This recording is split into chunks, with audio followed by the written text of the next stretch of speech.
now from here it's pretty much even.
The portal behind the Mages Guild goes. Well, hello.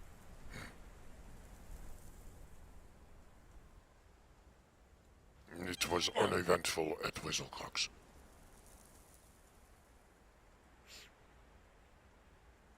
Suppose that's good news then. Very.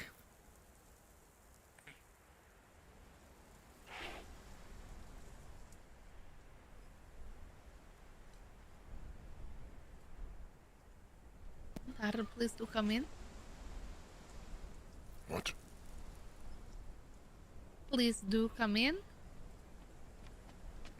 Okay. We're going to be having the meeting here in about 15 minutes.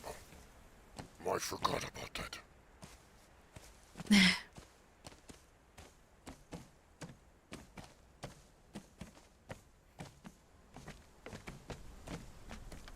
So, what happened to Galehaven? A lot.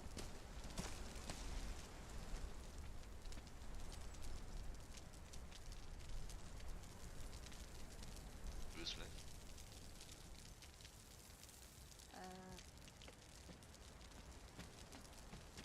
It's unknown exactly. Not a lot. She got me. Bodies cannot be accounted for, at least not all of them.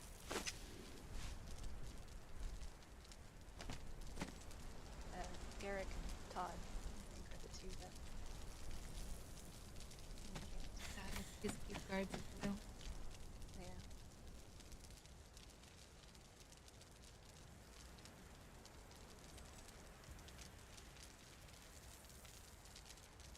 Yeah, everything was set on fire as well.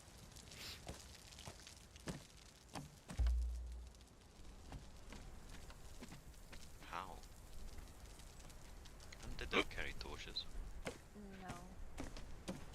That's the million-dollar question. Or whatever's in that mist finally acted.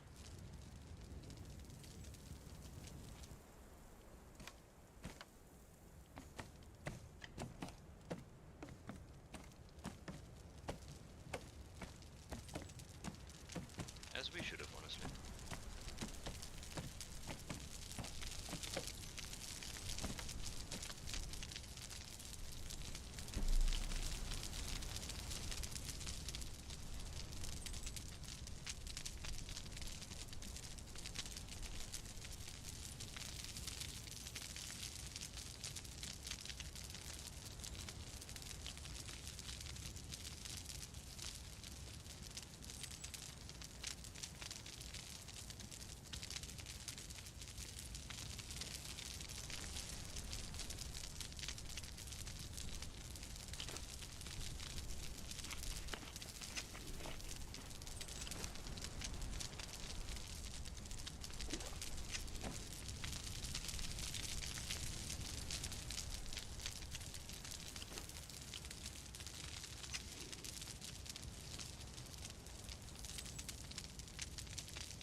Hello, Father.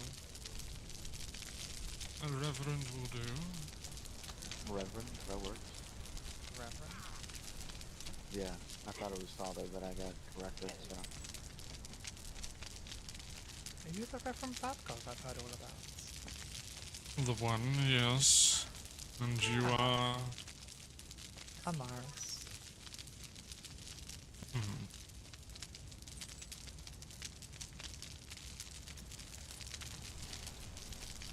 Something the matter?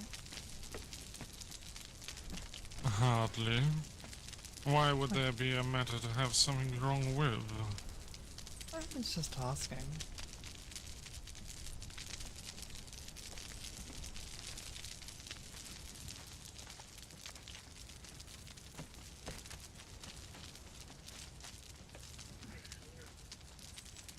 Oh, hello, brother Shibadaya.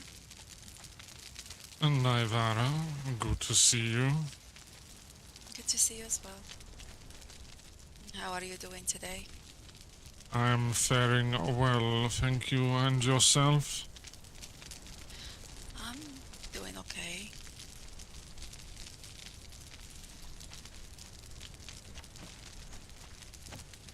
Something bothers you. What is it? What's bothering everyone, really? Did any of Galehaven people actually make it to Peacekeep? Not as of yet. Well, they said it would take them a couple of days, did they not? Well, no, there was none of the ones we ran into were alive. We only found dead bodies, What do you unfortunately. talk of? Sorry. You haven't heard of what happened yesterday. Perhaps you could fill me in. Seems news doesn't reach Peacekeep as we thought it would. Well, the Galehaven was run with undead, and we didn't see any survivors. We're not sure if any had made it to Peacekeep.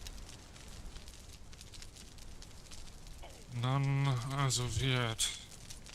Do we know what happened? Not really. I wasn't there when it started. Unfortunately, we're there late. There was so much happening and people were divided. You spoke of dead. Have their bodies been laid to rest? Well, I checked the bodies and they were charred and there was decay on them, so we felt best bet is to burn them and have no remains for whatever's raising these undead to raise. Actually have them lay in peace, but we were not there early and the sun had set and we had to run for our lives too. We left them burning, but we weren't sure if that was enough or not.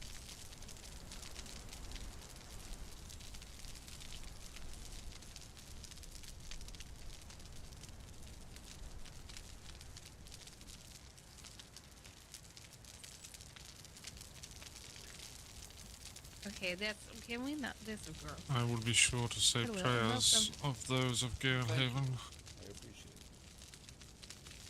Thank you. Well,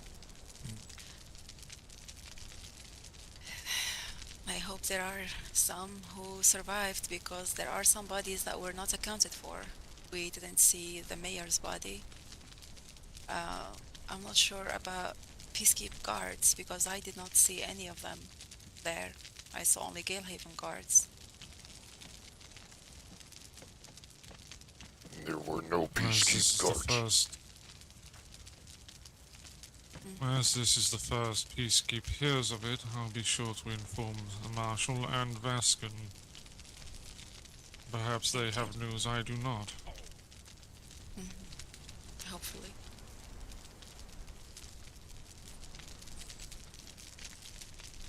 Hi, I Aelin. will be sure to speak a sermon of them as Hello. well. Yeah. Well, we don't know the rest of the bodies if they fled and they found a safe space, or if they are still on the way to Peacekeep. Maybe they're injured.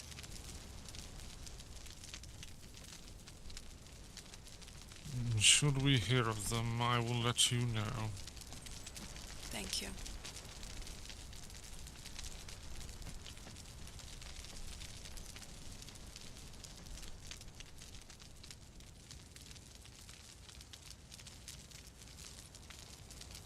Don't the If you guards don't usually, mind. report back? Yes. Usually they would. We don't. However, Sheridan isn't always Nothing. forthcoming with what his guards report. They do report to him after all. That's fair. Well, hopefully he Are has we some still answers. waiting on anyone for- specific? We shall see. However, if you do Alright. not mind with the gravity of this news, I wish to take a seat. Yeah, of course, please. But either way, we'll start when Granny says we start. I'll let it to her judgment. I just take note. We'll wait till you get back.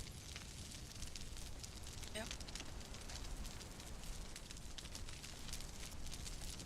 I'll send a letter and come back.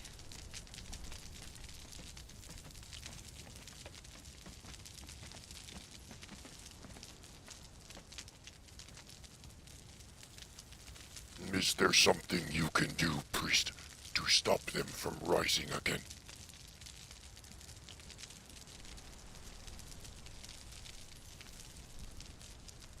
Without knowing the source, unlikely. Disappointing. Conan. How so? Those people are farmers. They do not deserve to be tainted in the way they are. They have done nothing, to my knowledge, to deserve such a fate.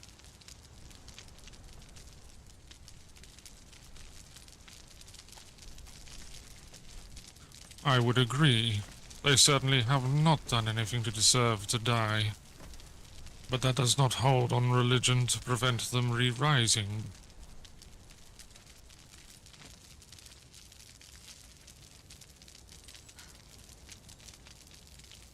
Then what does it hold on? You tell me. Is it fair for you to stand there and say that I am unable to stop the dead from rising? Is that fair to say it is disappointing? I am not allowed to have my own feelings. I'm not suggesting such. Just saying that my efforts and your efforts not carrying the same weight. Hardly fair. I merely stated I was disappointed that nothing can be done. If you are taking offense to that, that is your problem. I see.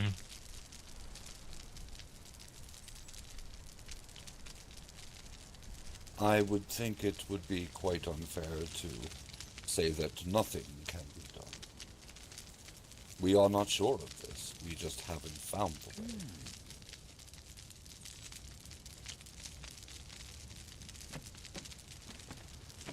As I said, without knowing the source, my efforts may worsen the matter.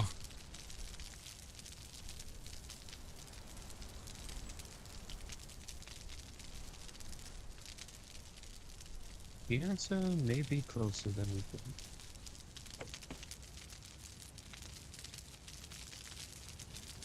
It could be. It shouldn't fall on any one person or persons to figure it out, but more so as a collective, what we all know and can find together. This is the only way we're ever going to figure it out.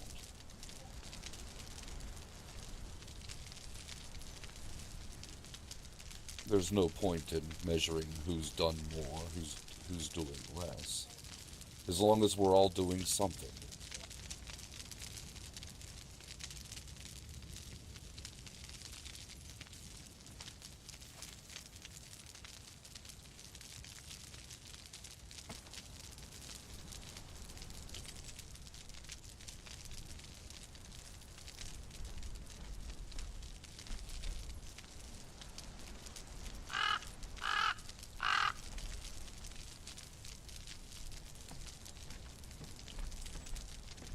Reverend, Go on. how often do you get out of Peacekeep? I serve Peacekeep so rarely.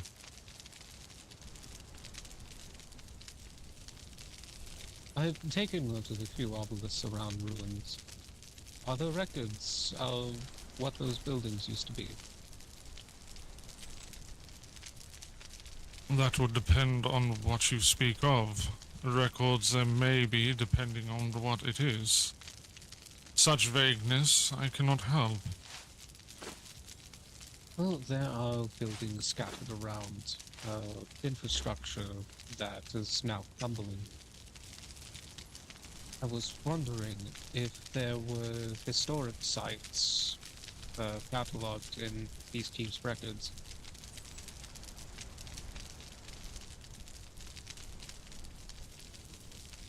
If you could be more Maybe- specific. Towns that once stood, temples abandoned, any records of old buildings.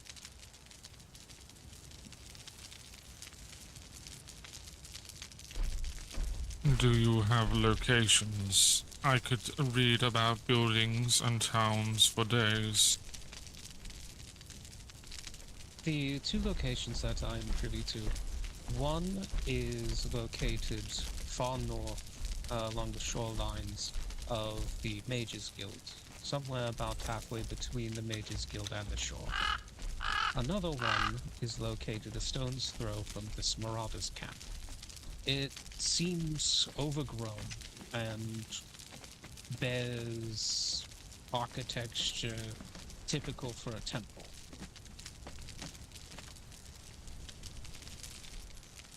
Where Perhaps a let us obelisk speak of this stands. afterwards.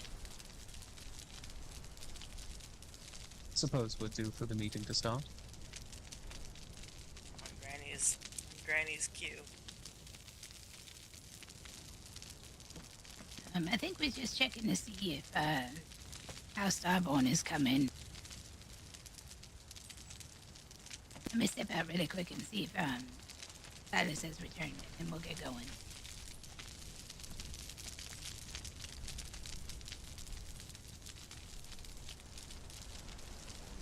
No, Silas.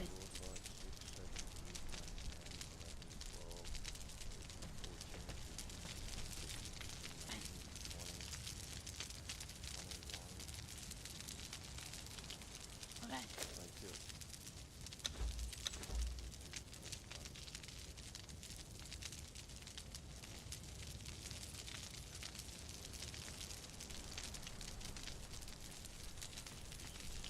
We're gonna give it maybe like 5 more minutes.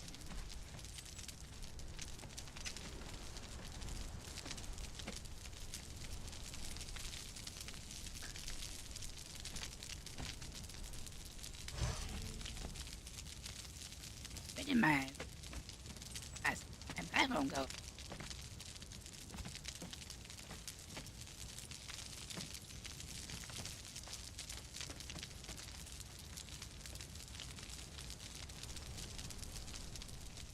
Remove my save.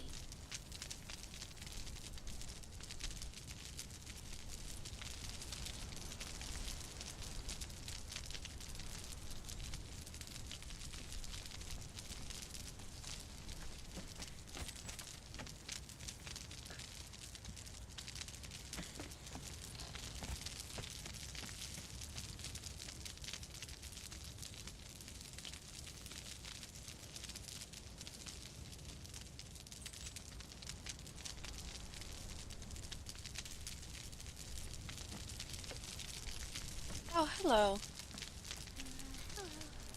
Hi. How are you doing today? Very well. Here, I didn't get a chance to send the photo, so here's your letter. I just sent one to you. Thank you.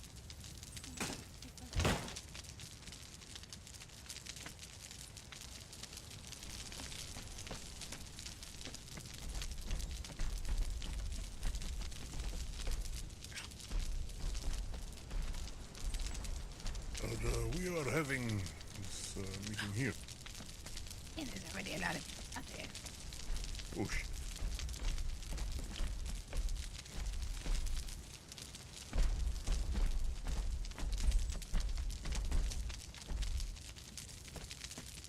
These walls have been tested and refortified a number of times.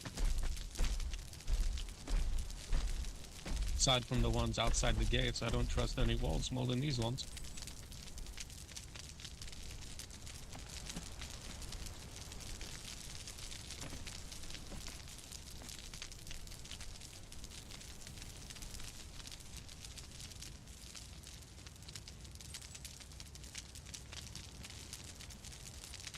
Oh, I think you've given me the lighter I sent you. Just opened it. Okay, maybe I sent you the letter then. Yes, you definitely did, because I just responded to it. It's all good. I'm sorry. Still trying to get used to the birds here. It's quite fine. I totally understand. I find myself with plenty of letters sometimes in my pockets. I gotta sort through them and put them properly so I don't lose them.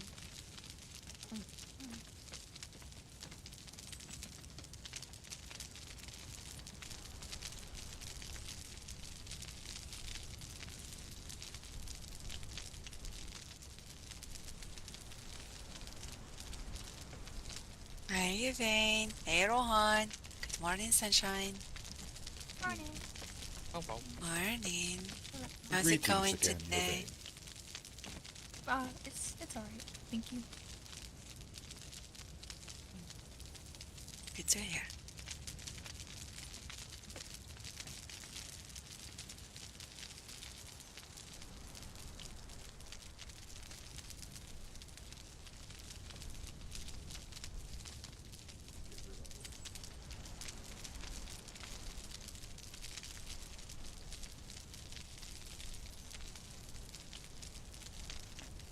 Make sure at least we have some people outside keeping an eye.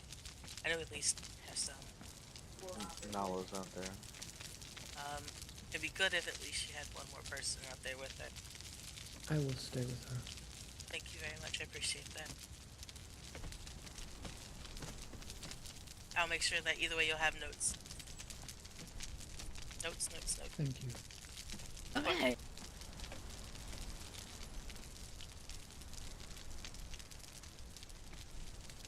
Alright, well, I'm gonna start this off then. I'm gonna let everybody know my name is Granny.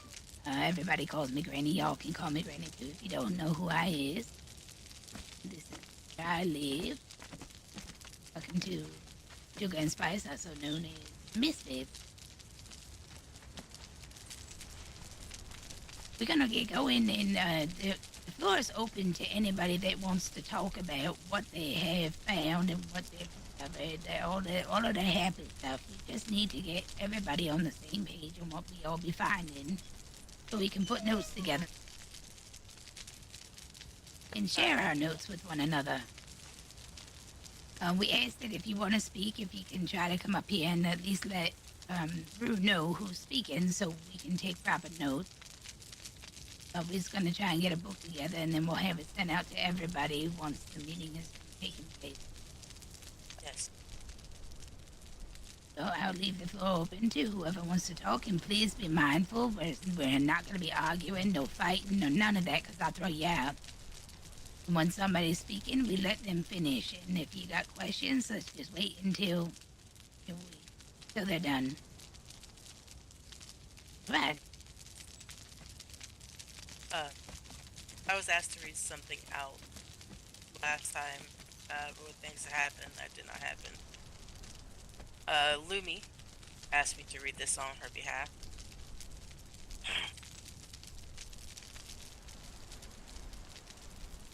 I am seeing this information ahead just in case I'm unable to attend the meeting myself. I want to offer the experience of the poltergeist that took control of my body, and the experience of the Green Patrol and new knowledge of a druidic rune. Green Patrol. As I stated to people many times, I went to gather intel and make a map of sorts. It's something I did for others due to my shapeshifting. So I was bringing Bingus and Wizzlecog as backup. That's when it happened. The gaze of the skeleton man, hearing the whispers to stand in the pool. I don't remember much after hearing the whispers. These are the second counts of Bingus and Wizzlecog. Okay. I shifted into my snow leopard and attacked them, not to kill, to knock them away to let me be in the pool. I don't remember much besides hearing howls of my wolf pup and begging the spirit not to go while attacking him. Afterwards, I was not sure what was going on. I was running on instincts, and they told me they were going back to my home. They lost me somehow, and luckily Vale found me before something bad happened. Before the poltergeist, I had days of animalistic instincts controlling my day-to-day. These were days I could not speak well. Hey, what's up, Metal? These were days when I couldn't understand humanoid language and spoke emotionlessly. Chain. Days when I was a wreck. I was too nervous to speak or be around people besides Where the Flitz fuck have you been? I and haven't Vale. seen you on the server. I mean, I see you in the I was, player list. it was my new hell. Every day was a different type of instinct. Nothing could calm them down. I didn't know how to ask for help or word it in a way that wouldn't hurt others. This is due to the rare moments of when I feel myself. Elizabeth of Shadowville looked into my soul, seeing the connection of my wolf pup that was destroyed. It took everything in me not to rip her throat apart. I felt drained, and I had to distance myself from others. Afterwards, when I could, I asked for help from people like Silas, Cotton Candy, or Eris. I need a druidic ritual to help me connect to a new spirit without something dangerous. Cotton Candy never got back to me. Silas said he had no idea, but may write to his mother. Eris's idea required traveling alone to get the items she would need. Poltergeists.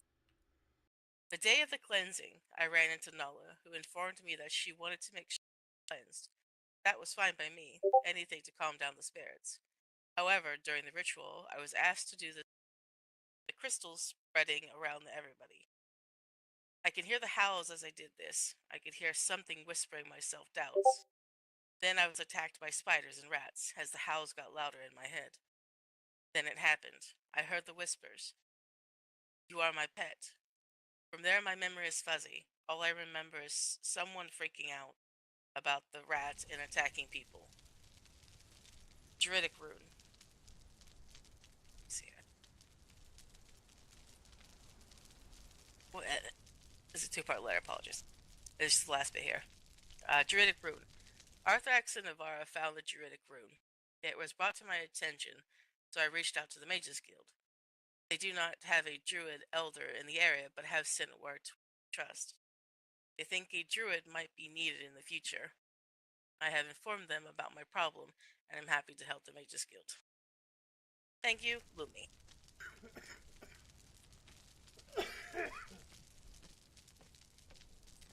That did all of that.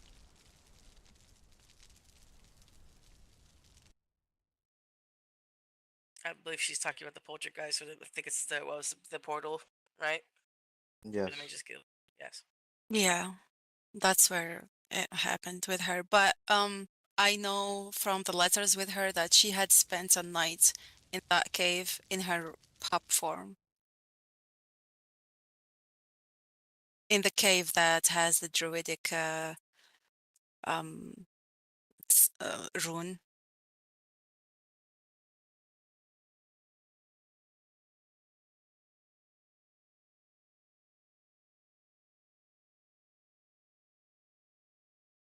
Oh, I guess she's waiting to hear back if the Mages Guild has anything to share. So I'm Mm-hmm. sure she'll share with us if she figures that out. Yeah.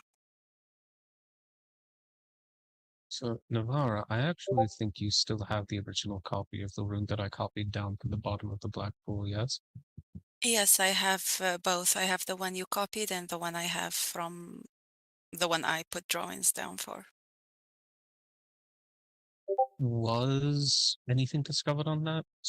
I Um, think Lumi's letter implies a meeting was attempted with the Mages Guild to identify it. well, I think that's something you gotta talk to Lumi about because, yeah, I don't know. Right. Yeah.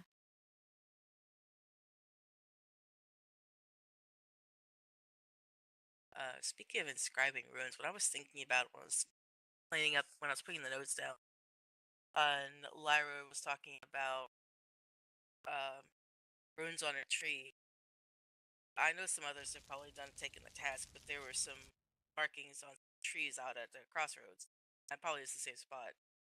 But I remember though when I inscribed them on the paper on the page that I had, I recall that while I was doing it, I heard that there was a man fighting over who was fighting over there, and something was actually. I think I stirred something up by writing it on the paper, as if it was like an inscribing. I don't know if writing it made it appear, or the fact that I was just doing it. But there was some undead that rose up and seemed to heavily focus on the other person that was there at the time. That I didn't realize what was happening until after it happened. Being in that area, I won't say often, but it's Mm. close to us. As long as somebody is there, it will provoke undead. So it's not necessarily inscribing the runes, it's just a presence of a person or a living being. All right. Rurik, you remember yesterday? You said they were reacting to our presence, you said. Maybe it's the same thing? Yeah, because we were a bit further from Galehaven, but yeah. Mm-hmm. Speaking of Galehaven, the children's story I mentioned yesterday about Kindlebrook, I have the full story now I can share. Wonderful. I'm glad you're able to get it. I hadn't sat down to do it yet. Would you like the floor to tell this? I'm sorry? If I cut you off as you were about to read it out, I apologize. That's what I wanted to hear. Oh no, it's fine. Figured just since we're using the stage, you might as well use the stage. May I have a copy of that after this meeting? Yes, you can copy what's in the book. I just ask you don't copy the first page. That is personal. No, I know nothing. I'm just after that. I promise. Thank you for doing that.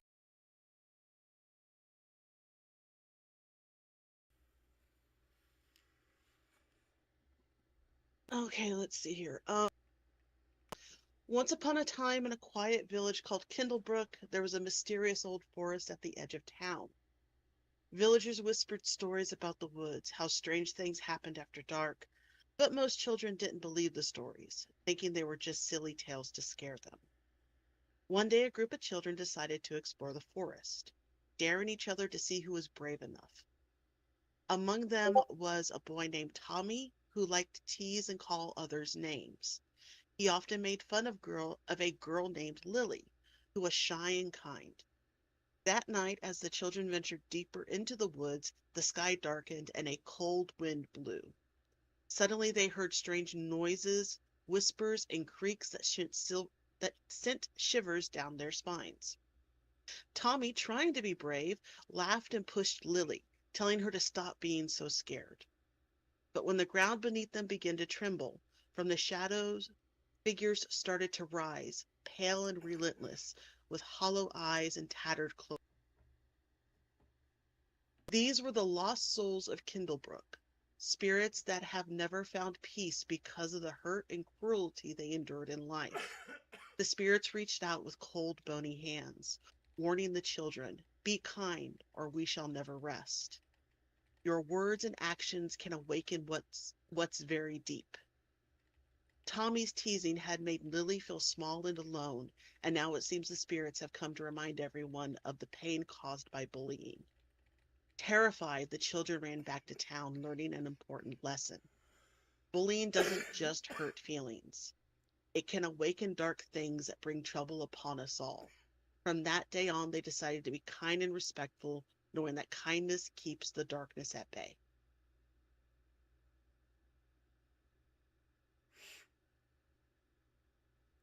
As I said yesterday, it's mostly seems to be a children's tale, but Seems awfully strange about those undead, huh? and relevant. Here's the Mm-hmm. book that you can. Thank you. I promise I'm just after those pages.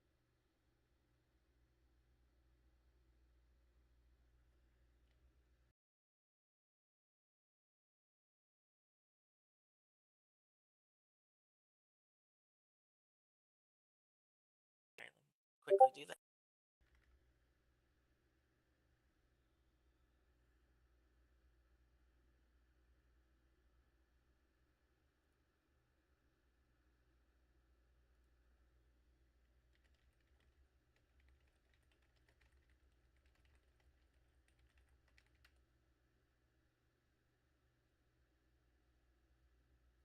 Mhm.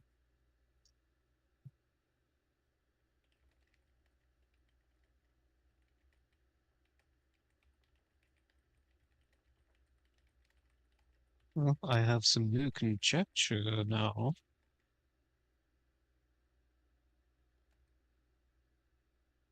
right, make sure I got all that.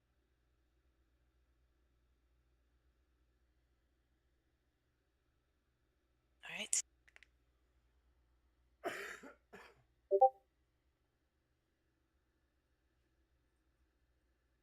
Thank you.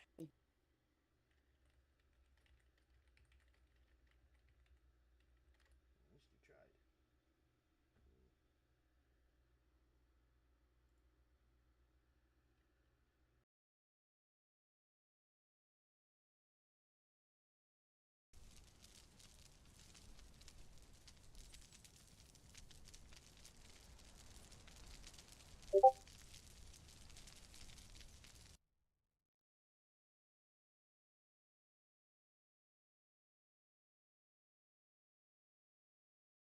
All right.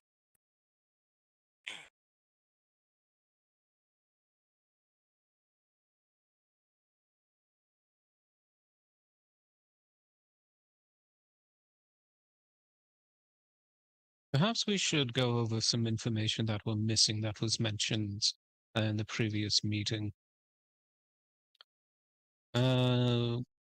The notes suggest that the topics of the portal behind the Mages Guild and the Ashen Conclave are ones we are lacking in information on.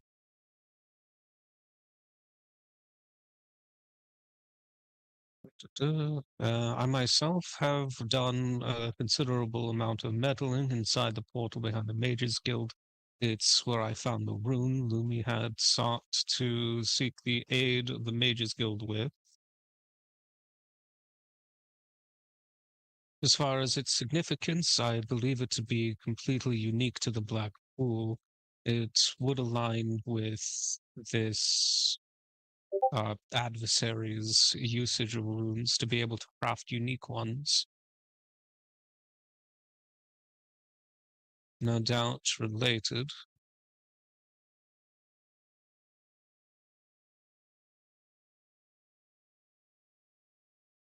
The notes on the Ashen Conclave suggest no information on them,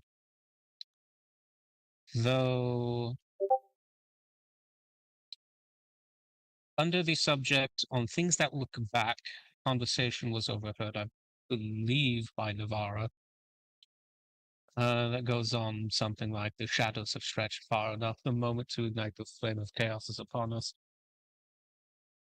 Would it safe to be assumed that these two individuals to be part of this Ashen Conclave? Don't know. Don't even know if that, as was talked about yesterday, particularly by Vaskin Thales, like we don't even know if they're even real. Just know that somebody was looking for them. Well, we have a conversation between two individuals, so their numbers are, at the very least, two.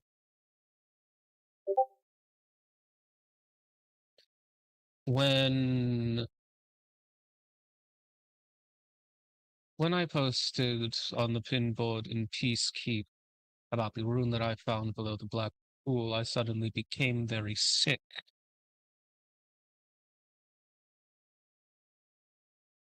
Perhaps announcing to our adversaries that I've been poking around in their pond might not have been the brightest idea I've ever had.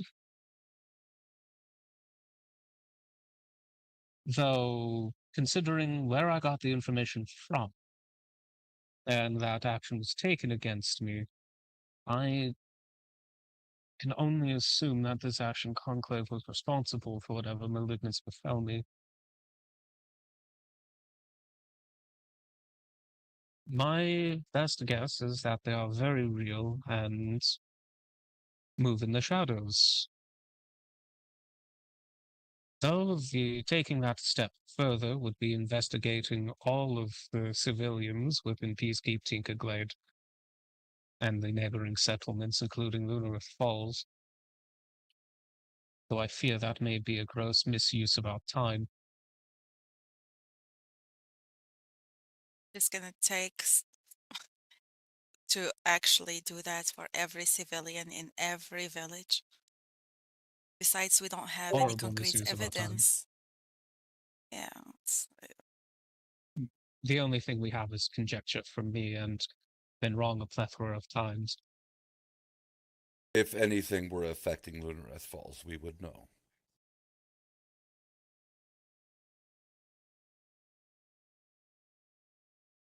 Well, spies and whatnot.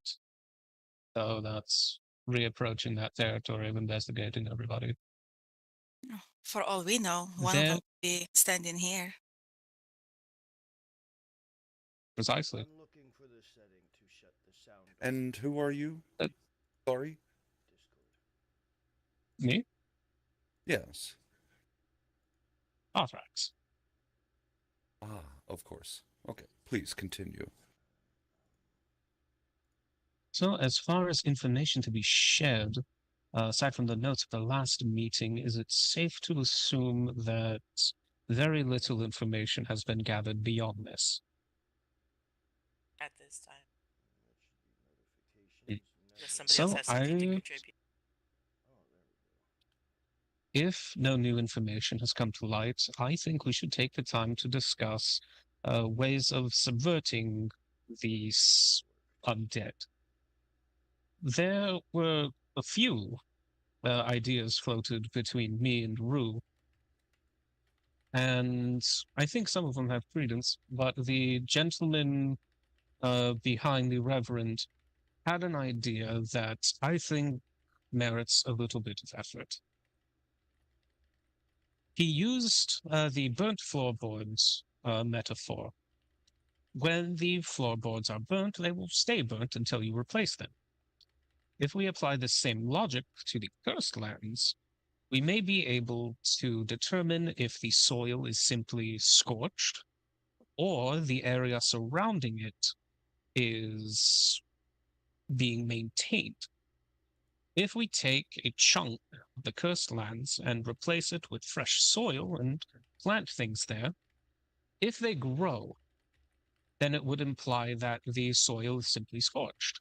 But if it recorrupts, we will know that the curse is static. It commands that little bit of area.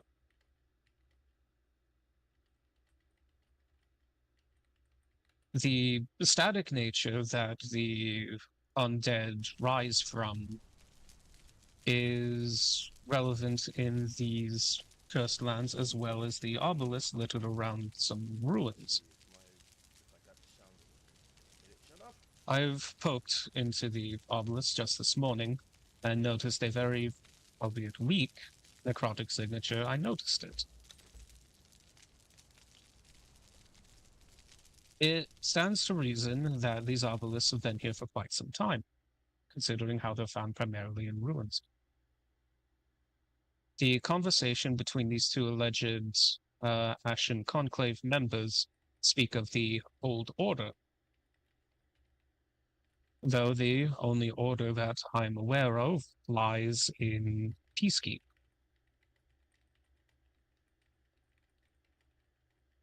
Perhaps looking into Peacekeep's history, as well as what temples used to be around, we could identify a certain enemy of the Old Order.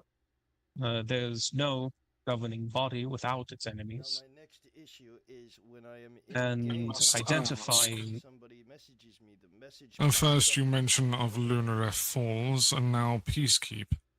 However, what of your prodding? You mentioned you have been doing quite some. There are a few discoveries that I've had. One was the rune at the bottom of the black pool, and also a very strained relationship with death this world seems to have. Recent information has come to my attention that a sort of afterlife that functions with this world is known as the realm of long shadows. Is that correct? Yes. It's what I read in the plane of long shadows. Plane of long shadows, that's the one. So now we know that somebody is interfering with the balance of life and death here. Restless spirits, those that have departed, that have felt wrong, strong emotions. An undead problem, it's the perfect storm for one. Yeah, it's because I'm sitting away. Considering this If I sit story like this, of then a you hear me boy plain as day.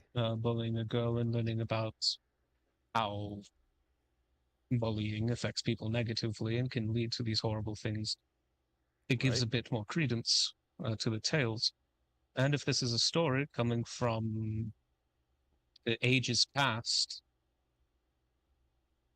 perhaps this entity was once a denizen of these lands that has taken this story to heart and bears a grudge against the current status quo.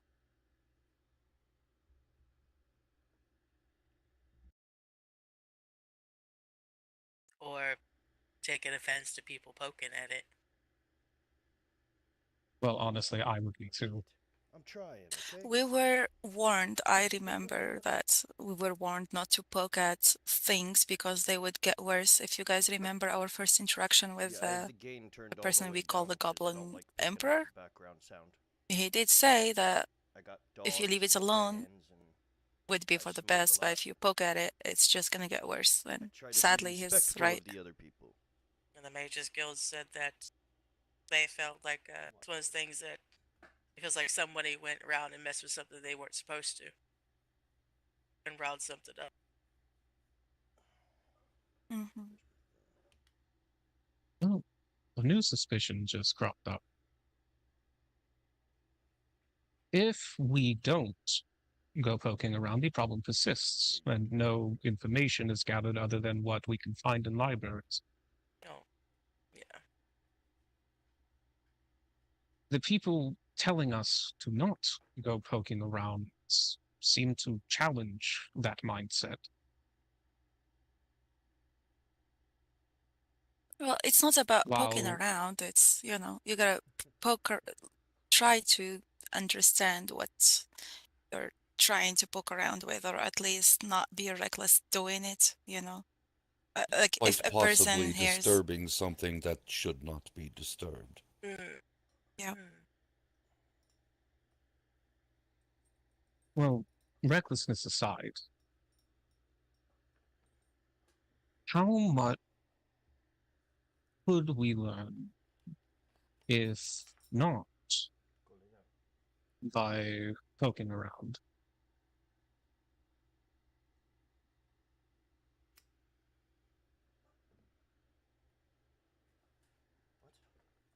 I'll be the first to admit I'm a bit reckless with my studies, but I like to think that I take all of the necessary precautions. Nothing is done without risk.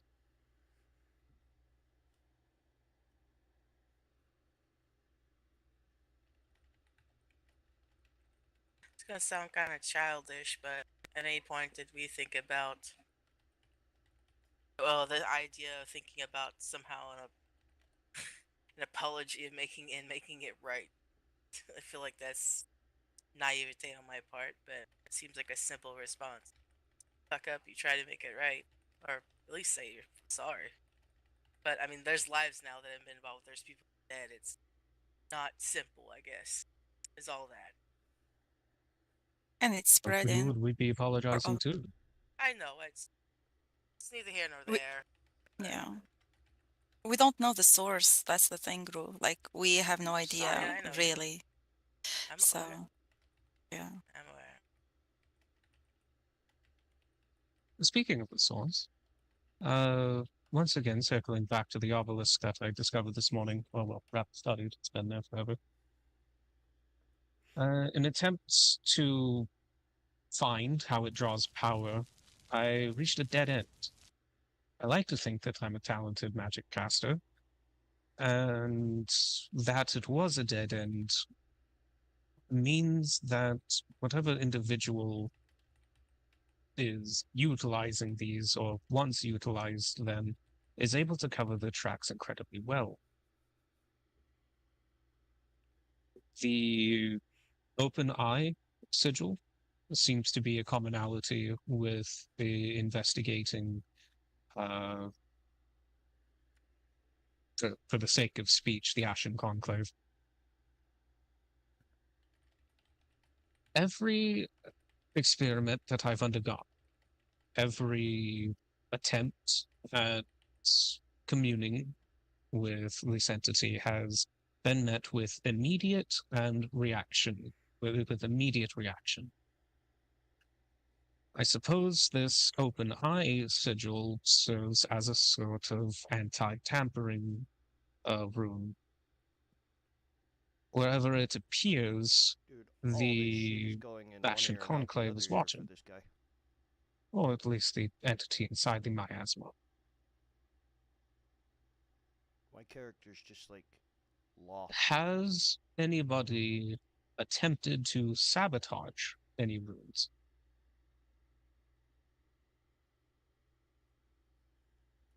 My balls ain't that big. Well, I suppose there's that poking and provoking dark forces again. I mean, sabotaging it, well, sounds like you're trying to make someone pissed off more than they are pissed off. Well, It sounds the like a evidence we very have. reckless approach. Well, yes, that's why I asked. I haven't attempted it myself. No, as far as I know, no one has attempted to do anything such as that. And hopefully they don't. Please gods, no. Last time I saw some runes or a sigil get messed with, some houses blew up. I did not see a repeat or anything similar. So I suppose with the two denizens of the lands here, I should pose this question that's been in the forefront of my mind for some time. Does a pantheon of gods reside over these lands? I can't speak for the Reverend here. Lunareth Falls is worshipped. Well, we worship the goddess of the moon, Sehani Mumbo.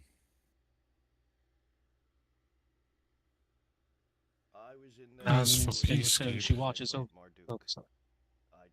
As for Peacekeep, its walls is home to many a worshipper of many of a deity. No one rules above the other. It is home for worshippers, and that is all. You know, I wonder sometimes if Bog plugs his nose when he talks. Plugs his nose and talks like this. So it's watched over by worshippers, not a god.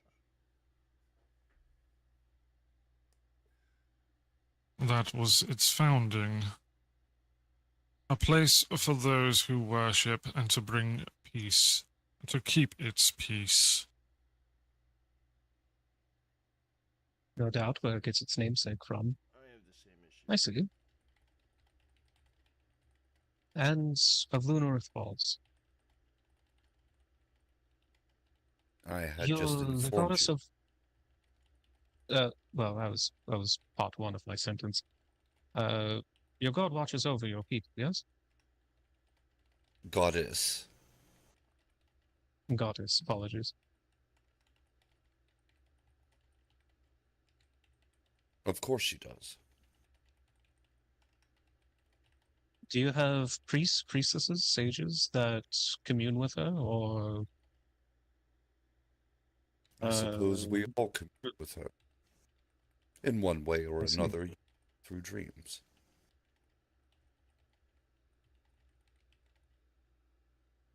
Is there a way to communicate with them? Or does it come in the form of visions or autonomous dreams? Dreams. I see. So her gifts are bursts of insight through dreams. For the most part, yes. There are sometimes things happen, I believe many of you would call divine intervention, or whatever you call it. Not all receive that blessing, I suppose. But it has been known to happen from time to time. Would you say she displays a certain personality? She's wise, she's kind. She does not hold ill will on anyone. She only protects those who follow her.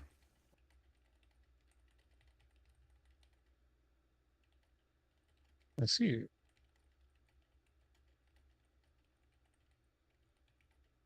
So, this might sound silly to say, but we have a goddess of the moon. Is there a deity that claims the sun?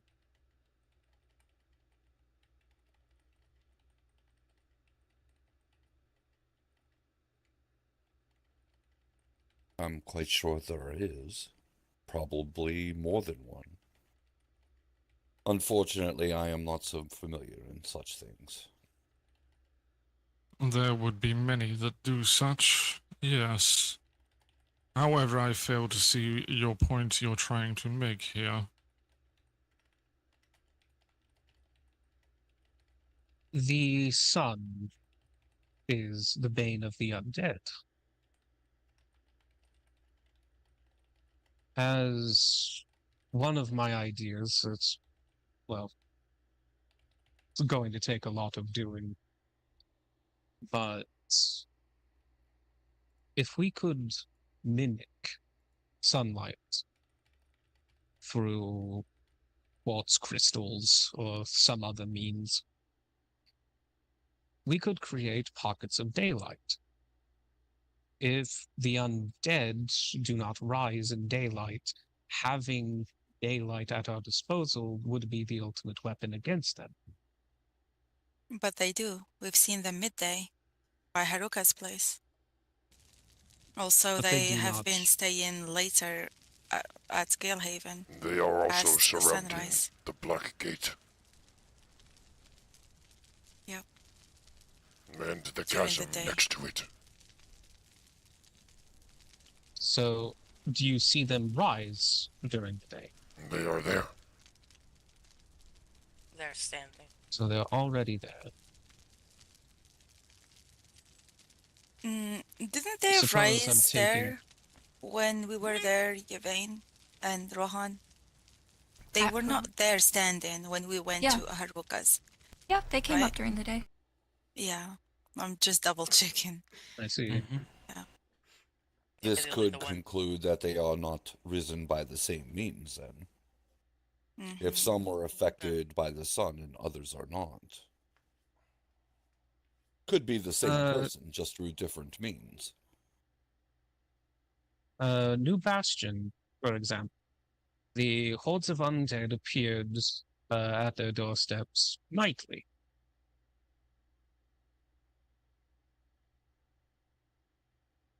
Yes, If- because that was directly related to what was happening at Galehaven, and it seemed to be following those rules. So there's now two classifications of these undead. Ones that rise only in the nighttime, and ones that rise eclectically. Well, and we know that ones that are always in certain places just because simply they are there. They're not purposefully being put in front of somebody's home. Like the ones we went to, me and you, last time by the Mage's Guild. Yes, by the obelisks. Yeah. There's also the dead that are outside my library. They stand there at all wakes of the day. They also were all still standing wakes of the day when they were in the ravine. So they're much different than the ones that you say get repelled by the light. They're Mm-hmm.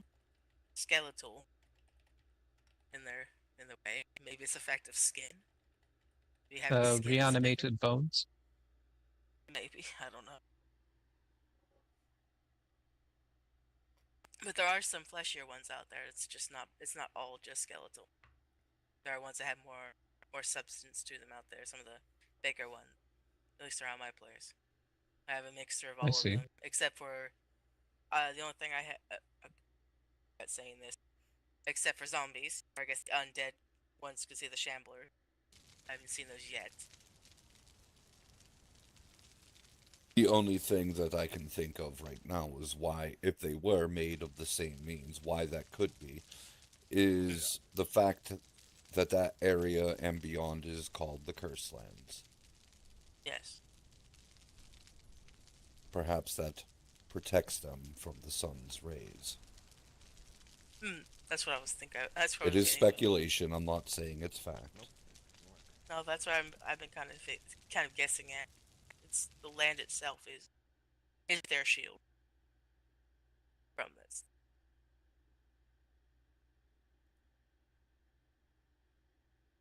Hmm.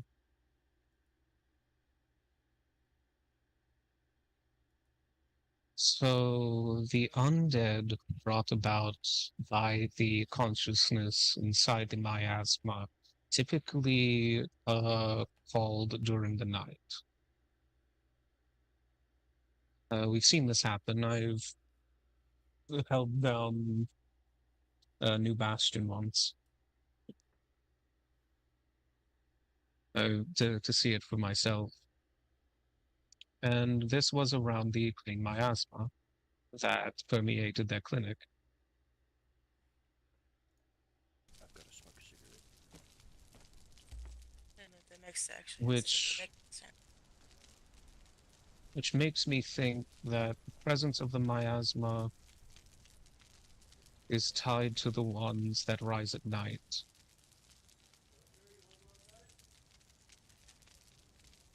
The ones around the obelisks appear randomly and day or night.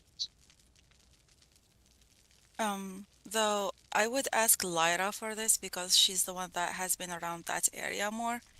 The other place you said you found the miasma at, wasn't there undead during the day there? If you come, they would still come out, right? Yes. So, sorry, go ahead. I'm sorry, I'm putting the pieces together in my head. I hope it makes sense after hearing that. The differences, the miasma, it's like it's what is the word for it? Terraforming. Like it's creating a habitable environment or to create or incubate or grow. Like maybe spots where It enables the undead to rise there. Yes. Yes. So that maybe that really is the difference. That's why they grow back. If they're not handled above ground, why they go back underground, because in the land that is not marked and not cursed land, they do have to return. Whereas in the cursed land, they are safe because they are safe. Yeah, but the place where the miasma is that Lyra is speaking of is the potential spots that we think might be the Kindlebrook. Kindlebrook, yes, and it has. So and that's not in the cursed lands. No, but it's being terraformed, as I guess prepared. It is more recent, correct, Lyra? No. No, it's been. No, I meant the one that's near that spot. You said that it wasn't there before. No, it's always been there as far as I know. Yeah, I remember seeing that when I just arrived around here. Okay. As far as we can tell, at least how the miasma was acting at New Bastion, it seems to be mostly defensive. As I said, it kept us out of the clinic. It's keeping us away from the obelisk so that we can't get near it to really do anything. Mm-hmm. That would make sense. You don't want things in messing with what you're trying to do, which is preparing possibly the land around it itself. I don't know. You know, It's strange. one way to disprove my eye sigil theory is, well, once again, poking with dark forces. If we're able to identify that sigil on or near that obelisk, and attempts to prod it will yield an undead horde to form, it may prove that that sigil does actually serve as an anti-tampering measure. Which sigil and obelisk are we talking about now? The one in the clinic. That was destroyed. It was destroyed when the Oh. obelisk formed. Oh, well, good on you. Yeah, I believe the more pertinent there is no more question clinic, at this there's just an point, obelisk. and a more pertinent question about the obelisk, do we have any for sure answer of what purpose it serves? No. When I spoke with the mages at the Mages Guild, they gave a lot of reasons as to why obelisks are used. It could be anything from marking territory to accumulating power, to extending reach. We've yet to truly, well, we've been using the term poke at it. We've truly not done that yet. But Except not going off of what was said, that thank you for spreading our influence. And except last person that tried to get close kind of caused it to grow bigger. Have there been any undead of the like up here in the north?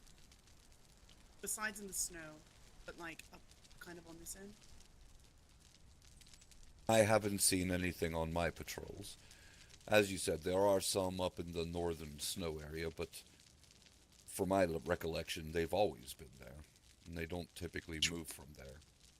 Right. There's ruins that's north of Luna, east of Tinker, old ruins. There's normally a dozen undead around there, day and night. Oh yes, I forgot Those about are of the reanimated bone variety, though.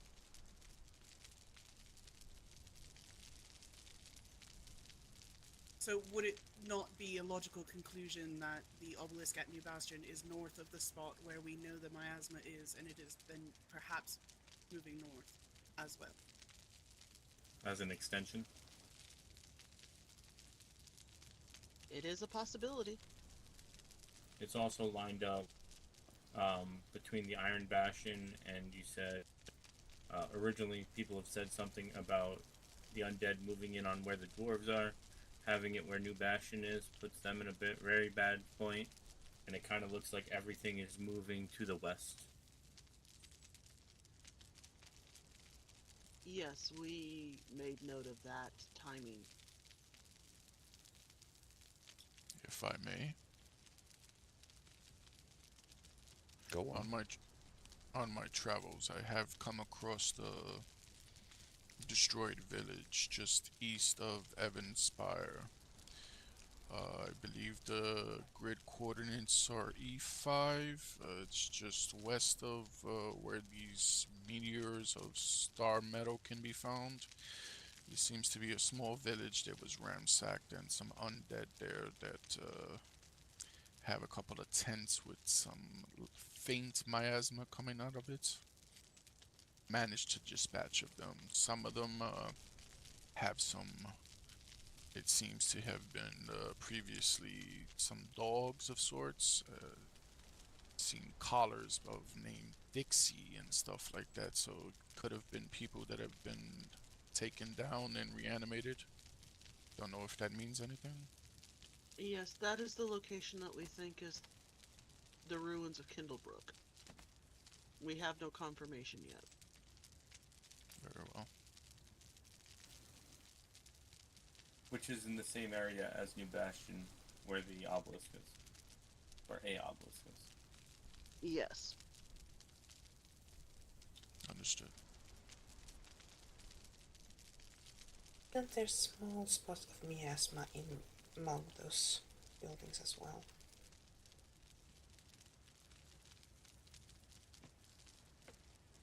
It was a while I was there though, but I faintly remember there was something smoking among the buildings. Agreed. It seemed to be some greenish hue of type of miasma, very faint, but still, I guess, well enough to reanimate whatever died there. Yes, it's within the contained within one or two of the ruined buildings. Hmm.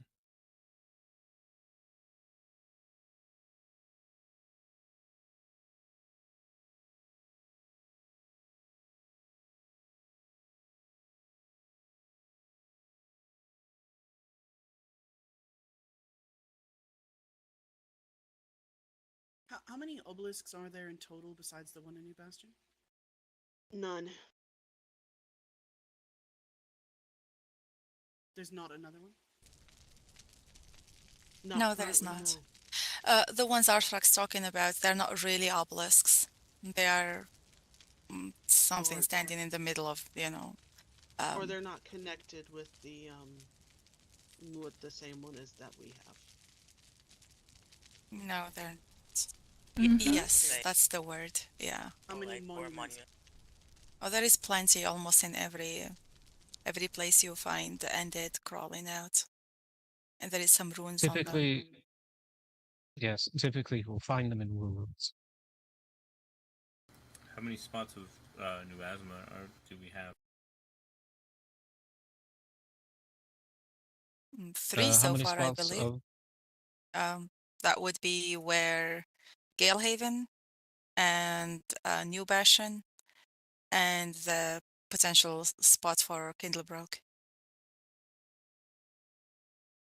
Is there not another one? Not that I'm aware of, unless if somebody else have seen it elsewhere. Lyra? Am I confused about what's at Whistlecog's place?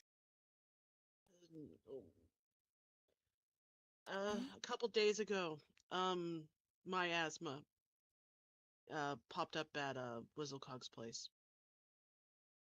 Where's this place? Whistlecog? Yeah, He yeah. is Where? north of Galehaven. Okay. That's in the direction that it seemed like it was moving beforehand, too, right? This happened before things got really, really bad at Galehaven. And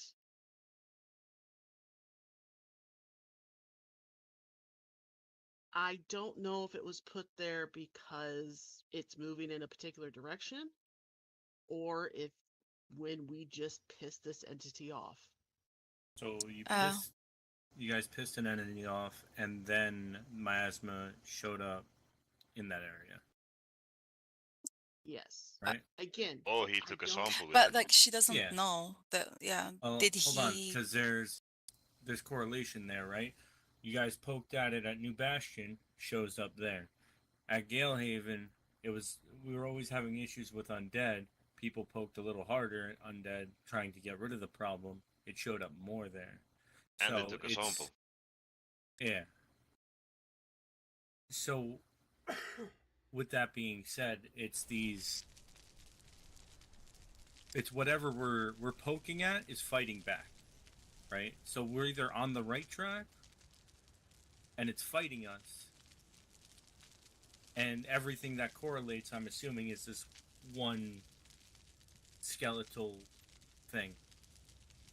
Correct? Yes, it's minion It's that necromancer? it speaks and acts through. It's not a necromancer. It is something more powerful. Okay. So whatever this thing is, right?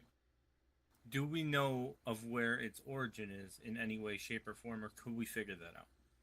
Kindlebrook. Kindlebrook is the source that we have so far, which is why we're starting to focus on it so much. Share, Okay.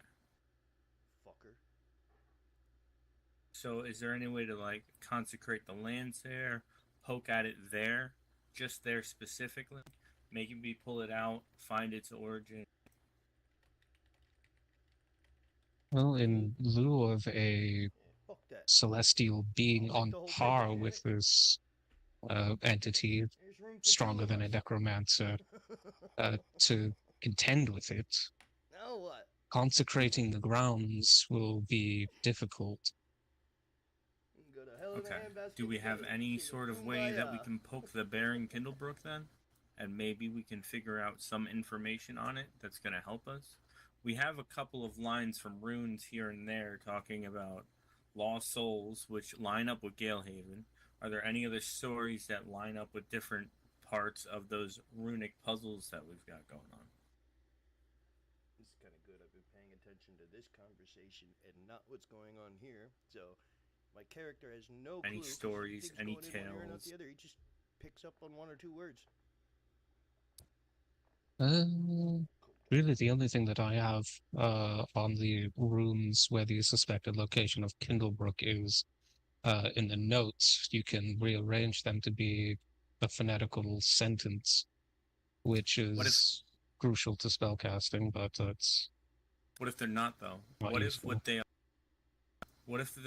are hints Pick up metalworking to stories and tales and things of the land that need to be pulled together to gain more information. They're just a web reaching out, and that's how we're going to figure out our information on whatever this creature is. People always love handmade tools from the mountain. The story you told us about the bully and the sweetheart of the girl having problems and kindness being the answer and everything else specifically said lost souls. Specifically involved Kindlebrook, specifically involved Galehaven. So what if there's more things like that that connect that way?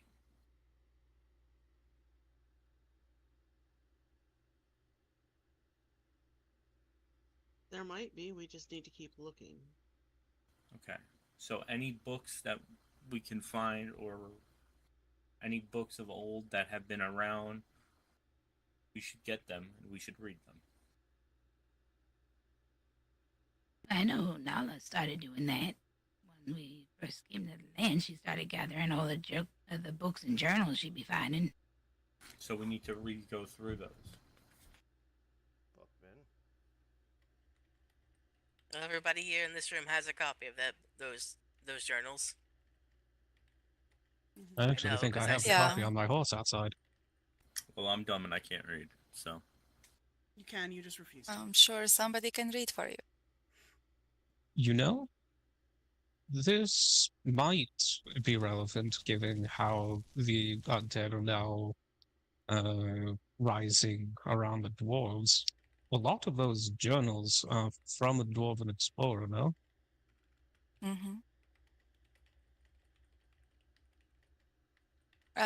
I did put the dwarves by themselves in one of the volumes, mainly because some of them, well, we're not sure if they have, if they are connected, if that makes sense. Because it was kind of odd. There was statues of a certain, a dwarf, and then there is journals right beside it. But those are I new. believe It's so. not like they were always there. Sorry? Those journals are new. I mean, I wouldn't really know, to be honest. Zorak is the one that found most of them. They're new. They weren't always in their locations. With benefit of the doubt, we could have just missed them the first time around. Some of them definitely weren't there before. Mm. Not sure if all of them, but some of them definitely not. How about the one in the cave? It was the one that was near the dwarven statues, and it was the one that spoke of darkness and and such. Do you think it was already there, or was it new? I can't say. I don't know. Maybe. Well, maybe somebody can kind of go and look, see if there is, if it shows that it's newly put there. I'm sure if it's very old, there would be super dusty and. You could also just go and ask the dwarves. That too. Except, the journals have been literally scattered all across the land. I'm not sure if the dwarves are aware of them. They seemed kind of personal. And they are currently preparing for an onslaught of undead. Yeah. And take the copy of them and take it to them yourself. Let them read them for them. See what they say. Mm-hmm. Well, I have a copy on me. I can definitely do that. With how long-lived dwarves tend to be, there may be somebody alive that knew the author of those journals. I would suggest speaking with, I guess you call the foreman, but Thorman Stonefist, who I've spoken to past.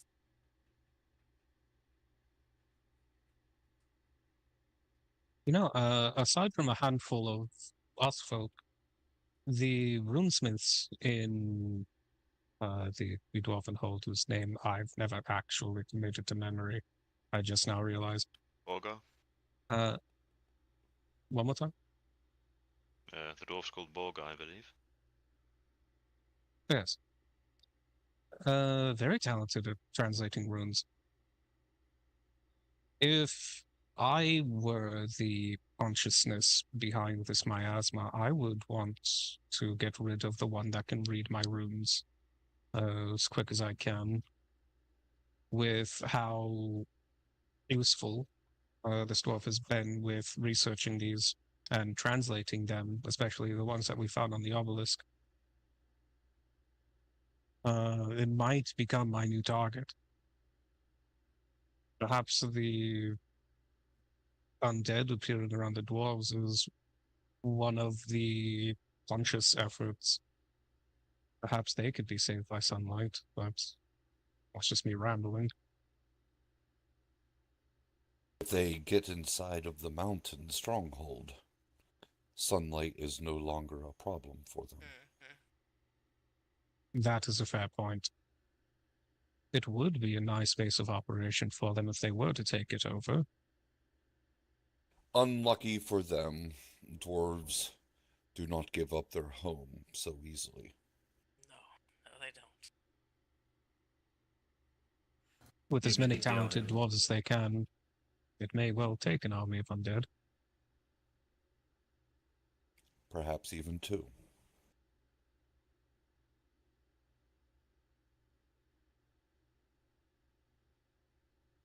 With this vote of confidence, I feel the dwarves may have more time than the rest of the lands.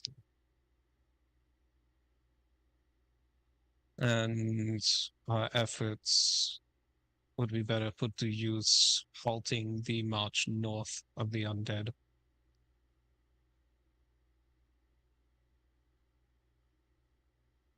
If I didn't know any better, I would think that trying to establish a perimeter around the Mages Guild to cut off the those magically inclined from the rest of the lands.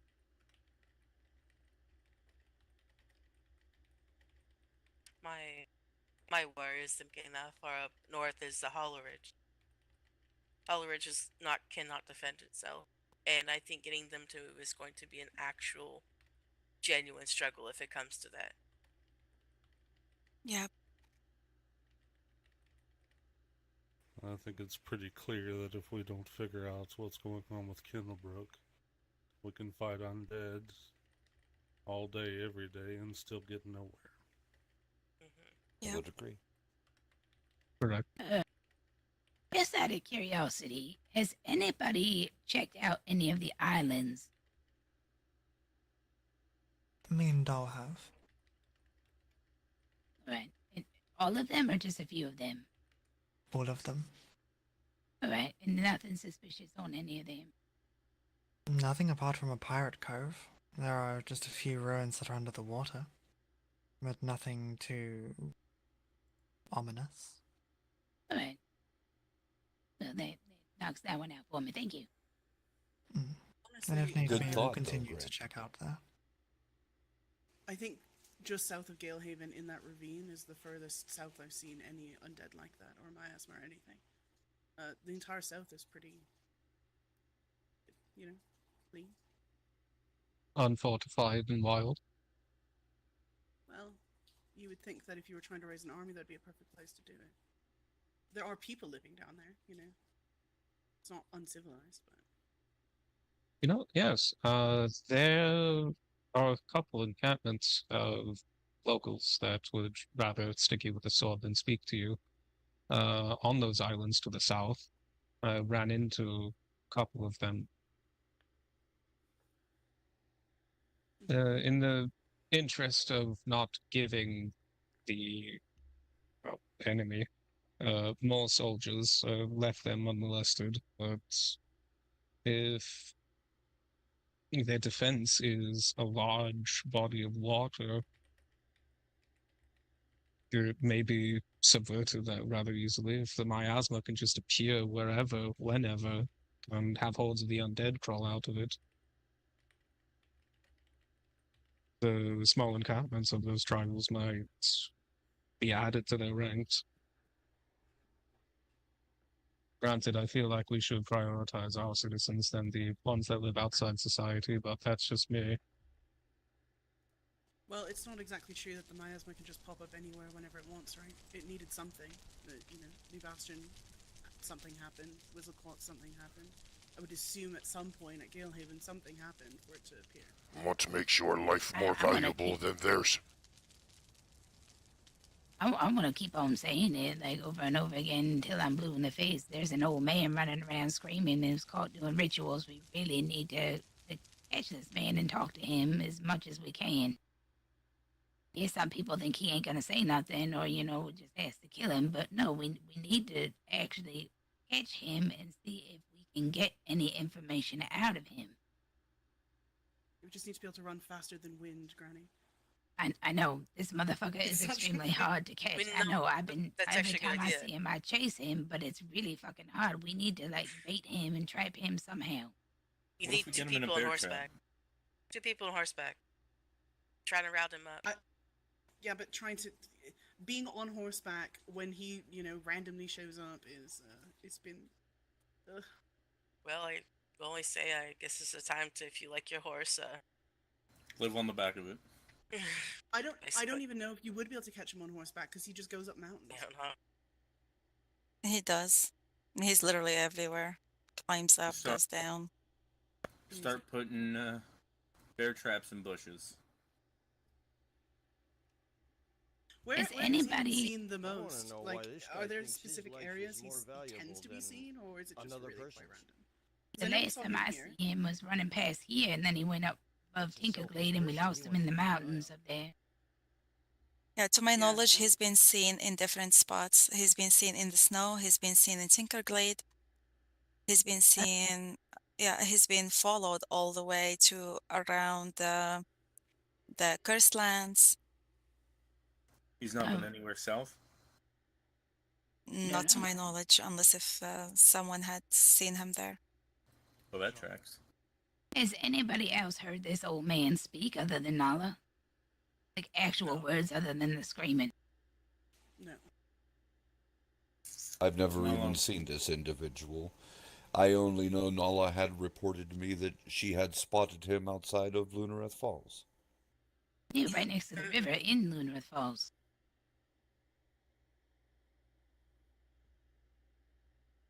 But I haven't seen him myself. Okay, so there's no real area he tends to hang around in.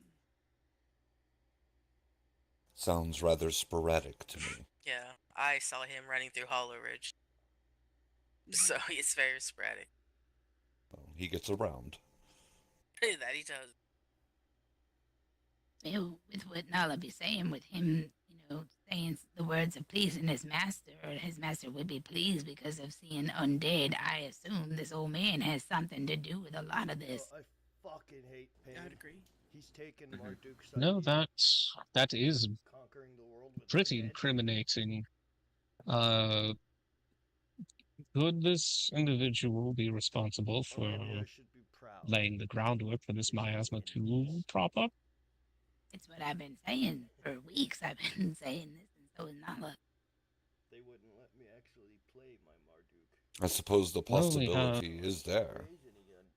But if he was messing around in Lunareth Falls, nothing has happened there. And that was weeks ago now. Lunar Falls is also protected by a goddess, you said. Indeed it is. I don't think any place else is like protected like yours. I mean, even in Hollow Ridge was affected by wolves and packs of things once upon a time.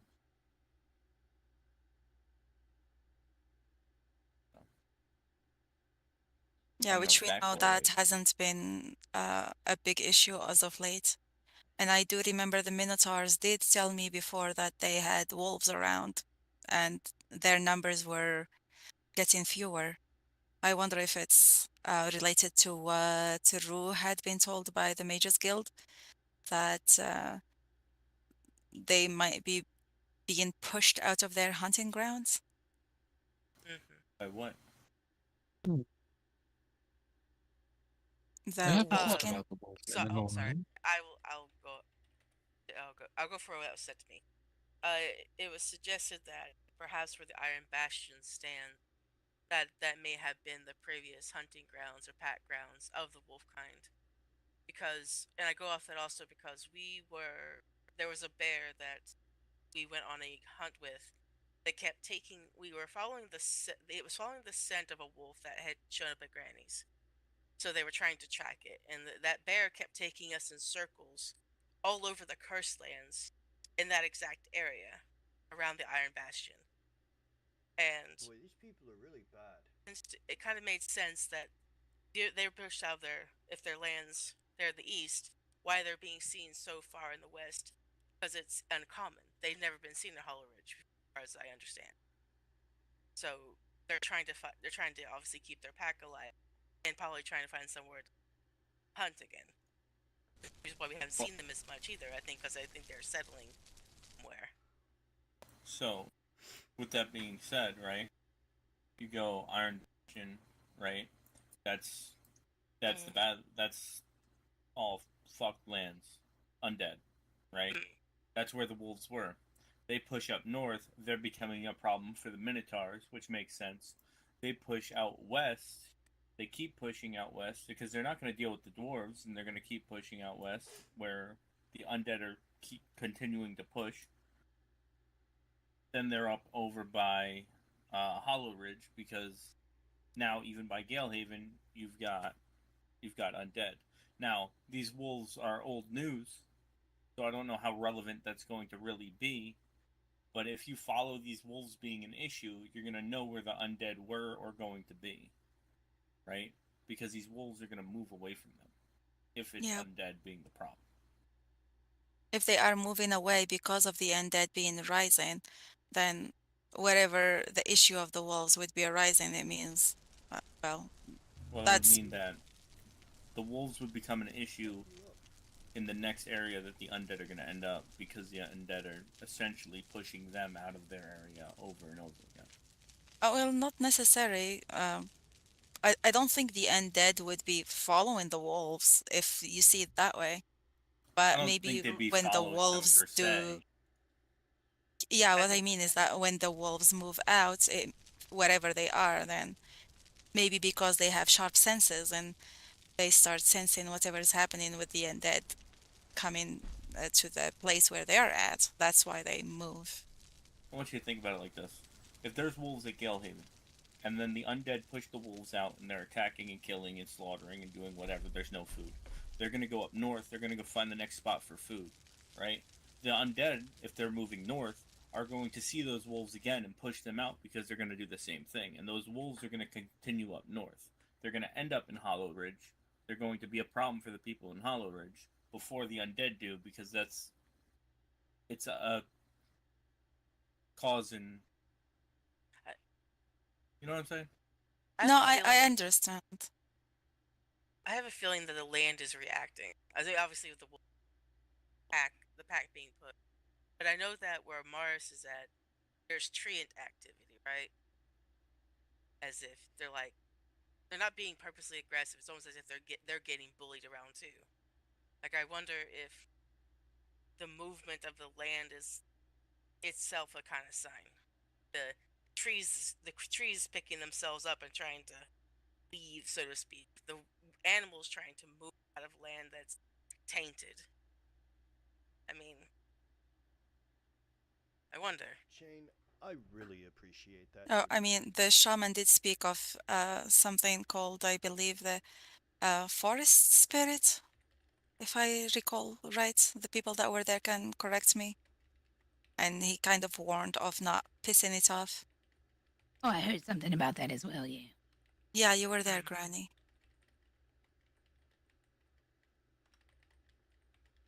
It won't be just. I think what I'm trying to say is it won't be just Wolfkind. It will be these trees. It could be something else as this wave continues to push towards the west. The more they claim of the east, the further then things going to get pushed to the middle and to the other side till it's just washed out to sea. Cool, dude. Yeah, well, now my worry is that if the wolves had been, well, less active around Hollow Ridge, would that mean that Hollow Ridge might be the next target? Maybe. That's the way it's looking, because didn't somebody say that the undead popped up not too far from there yesterday after A little they bit north, destroyed? yeah. Yeah. Oh, south If of they it. keep rather, up south the trend of going north, Hollow Ridge's demise is inevitable unless we act. Right, so I think we should be warning them and telling them that, what's coming their way is I not did. good. I Oh, did good, send all them a right. letter. Yeah. Should set up fortifications, or at least have them do it. Who the fuck is the fucking what? They're not fighters. They're not no. warriors. They're not going to. No. If they had issues with wolves, you can imagine how it's going to be with the undead. I honestly don't even think we'll be able to get them to leave their homeland because they're very scared of leaving. That's their home. They don't leave their home. I think that's Jillian. Only Jillian. Yeah. Just want to see out and about, really. So we really need to help defend them if we has to. Like, At this point, helping defending them, we know that swords are useless, and if anything, there is a potential that us fighting is just making it worse. that's why I said if we have to. Yeah.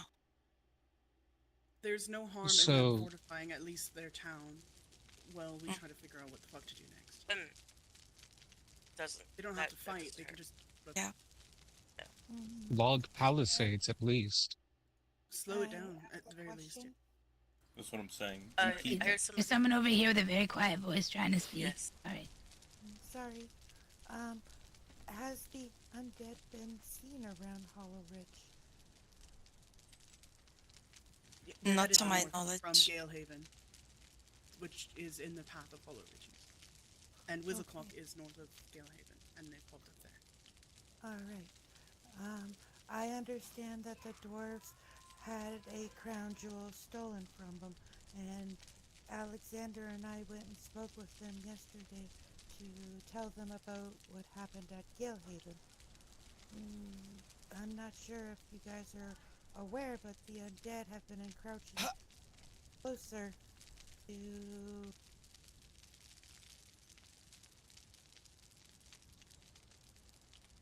To me, it almost seems like an attack may be happening there sooner than Hollow Ridge.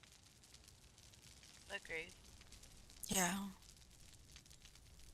I don't think many are aware of the situation in, with the dwarves. Not many do tend to go around there or talk to them. I live around I do get it. Yeah. What I have found is most people go from settlement to settlement.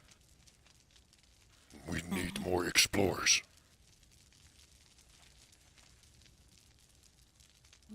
Alexander, you might as well tell them what they said, because I kind of forgot. Nobody listens to the Minotaur. Indeed.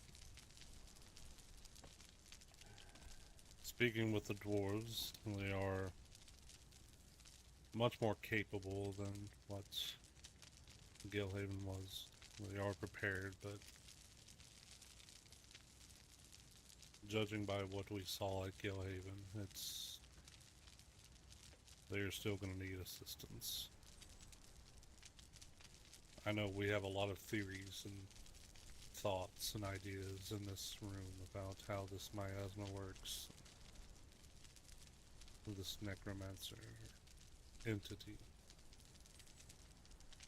I don't think anyone standing here understands the gravity and the power and capability of what they can really do.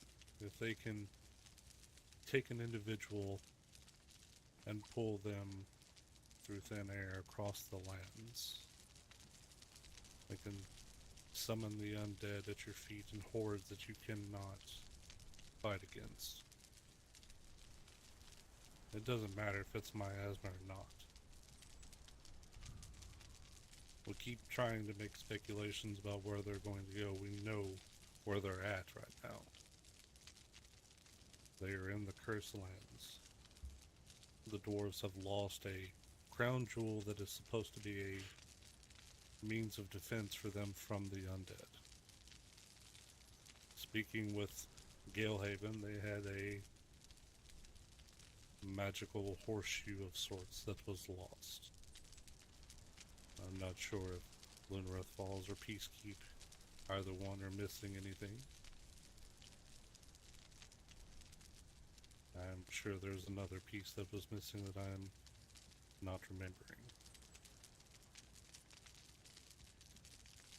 While we're all here, it's a good notion for us to pass this information around, but we need to come up with a plan. So that was the idea after we got all the information, was to then discuss a plan. Haven't quite finished all the meetings yet. I understand. I get that, but I mean, it seems like we're kind of going in circles over and over on certain things, and I'm sorry if I'm overstepping. No, the point of the meeting was to get everybody together that had any kind of information, and if you have the information, then we need to bring it forward so we can put it all together. That was the point of this. So then we can devise a plan. Not so much go in circles. This is only the second meeting. And how many, I'm sorry, I don't typically read the mails. How many meetings are we having about gathering information? Just one after this. There was supposed to be 2 yesterday. We were unfortunately not able to do one due to other issues, which is, understandable. And then today there was going to be 2, and that was it. Very well. The only other thing I have to say is that the dwarves are asking for help, such as healers. They have the means to fight and wouldn't turn down able fighters, but they severely lack healers. They did mention that some council brought in some supplies, which I think is very nice of them, but if they have no healers, I fear for the dwarves. Suppose I know where I'm going after the meeting then. It would be most appreciated with anybody who has the capability or the want to donate these supplies and even offer your assistance to the dwarves with what they have ahead of them. If they stand alone, then they will suffer the same fate as Galehaven, I fear. Then I guess for me that comes down to we need to understand what that artifact, how that artifact is operating, so there can be tracked. I mean, either somebody stole it to fence it, or somebody stole it for their own machination.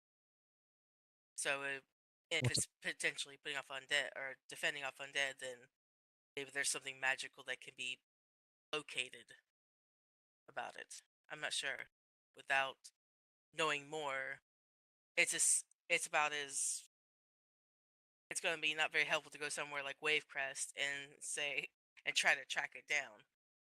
I say Wave because it's a trading town. It's smugglers, sailors, contraband things go in and out.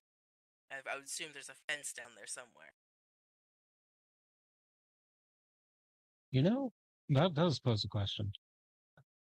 How were these artifacts stolen?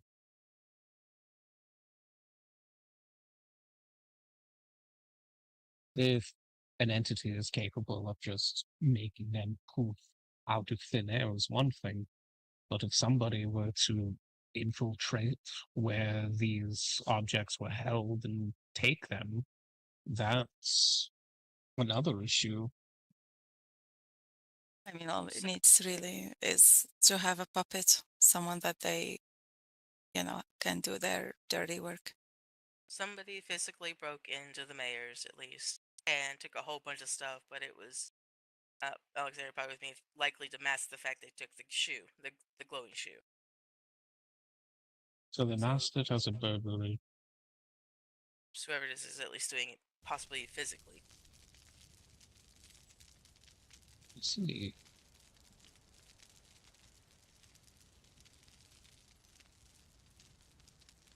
Oh, that's right. I remember. That's right. That was part of the conversation. Thank you for reminding us. So this horseshoe made the grounds fertile. And for the undead to attack in full force, this object had to be removed. If we go off of that assumption. There's nothing that ties it back to the undead. It's just a coincidence that they have something stolen, the dwarves have something stolen. I am unsure of Peacekeep or Lunar Falls. Didn't Tinker have something stolen as well? Yes. Okay.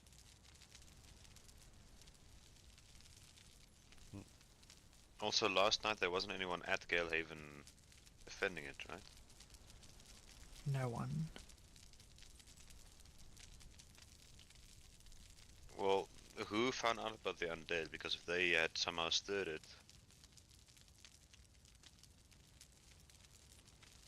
I suppose anybody happening upon Galehaven after the fact could have relayed that information. Wuzzlecog went back to check on Galehaven while we were still in the process of dealing with Yvain. helping Yvain and Letsuko. Once it was reported, there were a bunch of us that went to try to mount a defense, but it was already lost by the time we got there. So no one went into the ravine, and that was the cause? Not that we're aware of, no.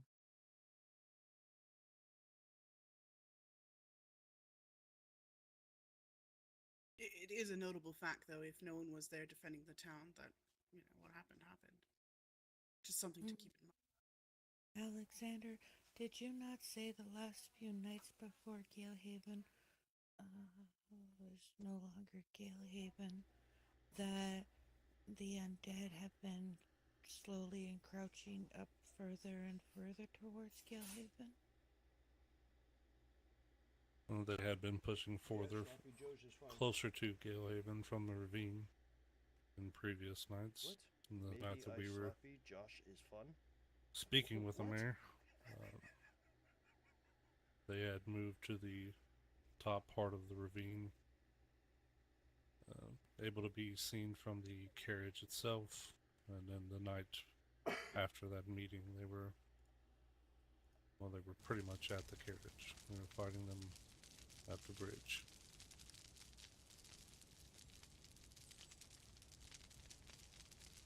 They had time, but they chose to wait until someone said it was really, really bad. gave them time. And there was no more time.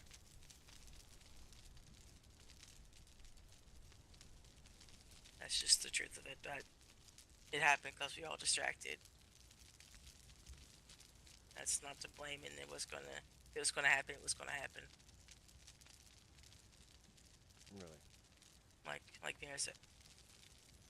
Oh, he is losing faith in these people. Hopefully with all of this information and these meetings, now more of us can see what is taking place. Visit the dwarves. Let's Fuck not the let bat. them deal with this issue alone. Hmm. It's them and it we can. I'm sorry for As- interrupting, but I have a question. So, just to confirm, we do not know what happened to Galehaven. The specifics, yes. If that is the case, could we not hire some sort of seer to try and see if they could get some form of vision so we get a better idea of what happened? It may reveal important information that we could then use against this threat. Would it not? Are you a seer? No, but there may be one in this land. I do not know everyone, but if there's one here, anywhere within this land, we could take advantage of this power they may have and gather intel. And just as long as you're aware that whatever you're trying to look at may look back. Didn't someone already try that? It was written in a book. It was the scrying, correct? Isn't that how the obelisk started popping up in New Bastion? Yes, that's what I did to get this thing's attention. Or just a bowl of water. Inadvertently get its attention.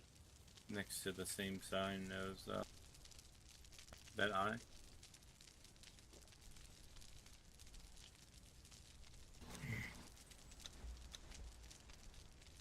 I know we're all talking a lot about poking, but some of it done recklessly and carelessly, of course, is terrible for all of us. We need to consider the consequences of whatever we do. Something that you might think is fairly safe could have drastic consequences for either yourself or those around you. That's why these meetings and such things are important. And that's why we have everything in the open and we determine together a course of action that needs to be taken.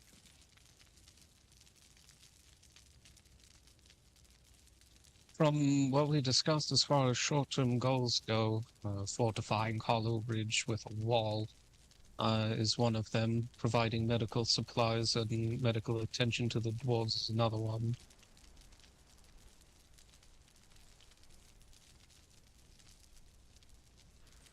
Though, I must ask, what does prying safely even look like? It seems any attempts to fraud to any degree yields an immediate reaction. It may yield a reaction. But if we all come to the agreement and we understand the risks that we're taking together, then it is an action that's, while it may not be as safe as you say, you can use whatever verbiage you want to, but at least we understand what we're getting into. You don't have somebody just poking around at shit and causing trouble for everyone. If I may, when Pastor Thaddeus founded Peacekeep, it was with the intention of one people. Everything I have heard in this room today has been somewhat fractured. If it's not wizards prodding, or seers scrying, individuals doing things on a whim, perhaps coming together as people of Windlaw would be wise.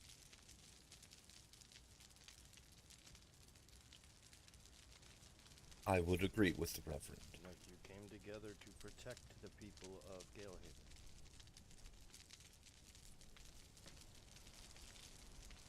What do you suggest?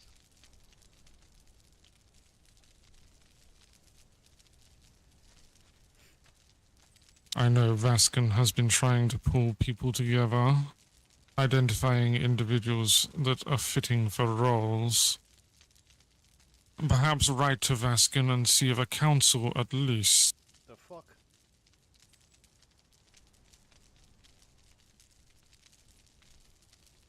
What?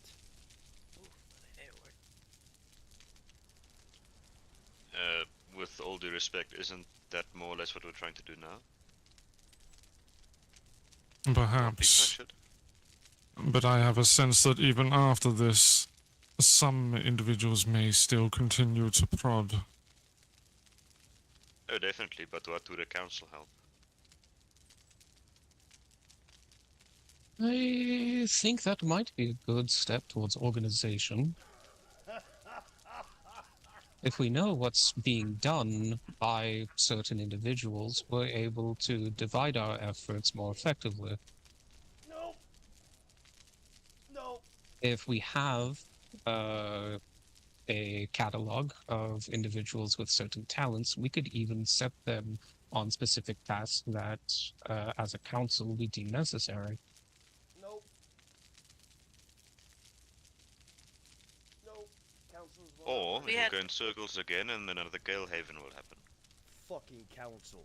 Really? Really, boss? I think a council could be much more streamlined. Really, Payne? Rather than having every voice speak We've at had once. 4 seasons of councils, I can and attest they to never that. work. Sat on a council of 7. The 7th was there to break the tie between the 6. But the point is, we spent at least an hour and a half, whereas being stuck in a 4-hour meeting, or 4 meetings in this case.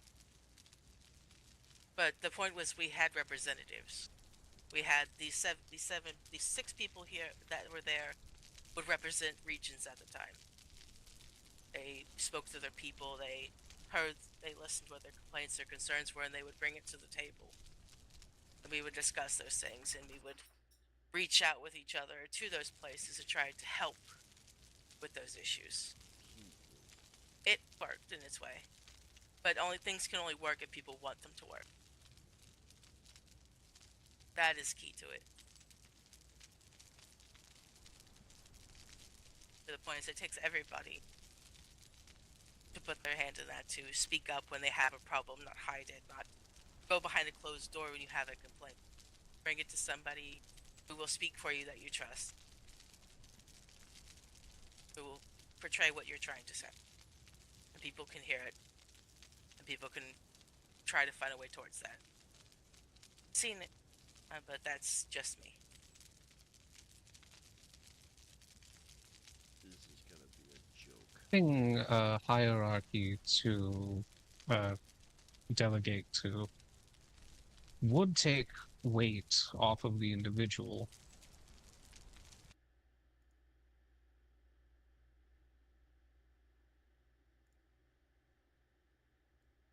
Sometimes people are just looking for someone they can go to voice their concerns to, who will hear them out.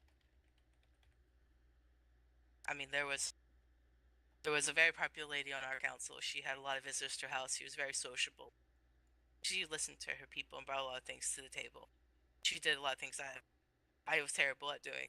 I didn't have a lot of people in my region, but the people knew that if they did have a problem, they could come to me. Or at least, if not me, somebody like her. They couldn't talk to me, they could talk to one of the others. The point was that they were being heard. We were just the go-between. We didn't have power, we didn't have motivation to vote on something. It was just to help the organization of everybody's desires and what they wanted to see. No, and you can't please everybody. That's unfortunately just a given. You're not going to make everybody Chicken happy. DMs. As I an old just friend of mine posted used that in the memes channel. you can do your best and listen. Holy fuck. Think they got the right idea. It's time to get the fuck out of here. I think though that is something Personally? that has to be a fully everybody has to agree on kind of thing, of course. Sorry, go ahead. Possibly, I'm all for a council of representatives that take information in a smaller, more concise form. That's not all the weapons I got. Look. I've got that. And I've got these 4. Just, it's something Dude, that my though guy is a takes fucking people arsenal. to be willing to step up to do that. You could talk about it all That's why day, but nobody's been able to beat him, because I've got all these different others weapon have to styles want to do that. And I hope, a little part of me kind of hopes people wouldn't mind it, but I've seen what Xander is just saying scared to the word fight me council make one-on-one. make people feel in their heart. There's instantly a trepidation. There's a sense that it's there to take control or tell people what they can and can't do. The council is not what that's about, or at least it should not be. Telling other people what they should and shouldn't do.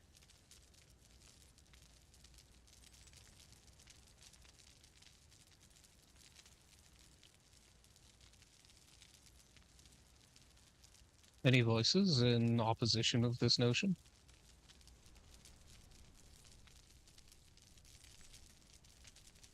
Are you I think it's a good suggesting that idea. we have this council? Who are you suggesting on this council? Are you going to have household heads at this council? Or is this going to be a popularity of council without any other representation other than I can go to these people to talk to them? Who's going to enforce this council, and where's the even out of it? You know, where's There are that positions net? open apparently. That's really the question. Because you I can have think a it council. should be. Ideally, it would be elected by the people who choose an individual to represent them. What? One that is both active and trustworthy.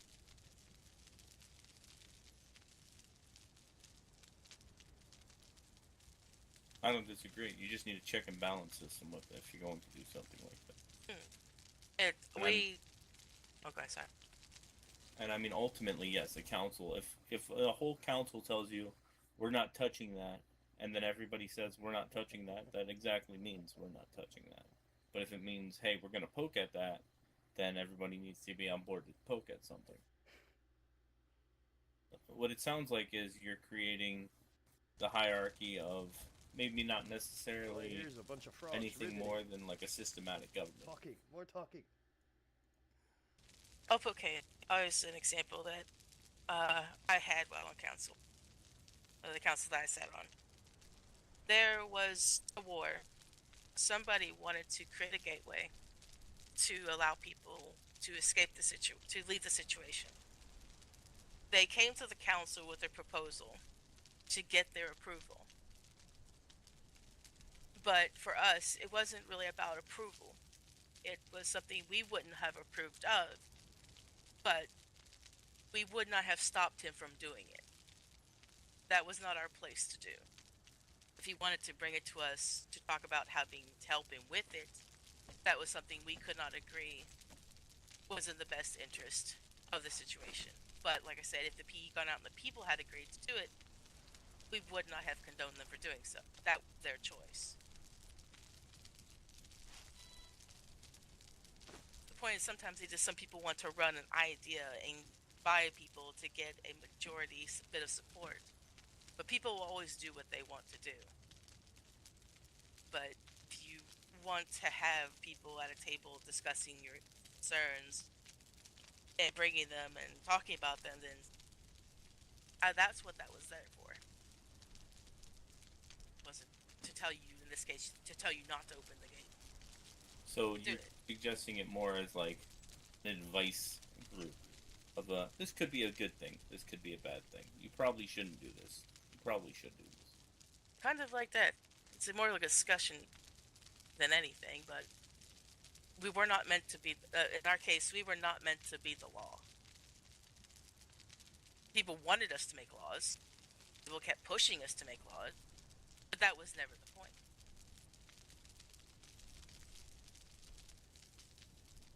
And how is a group of people telling us what's a good idea or not a good idea going to help us solve this problem?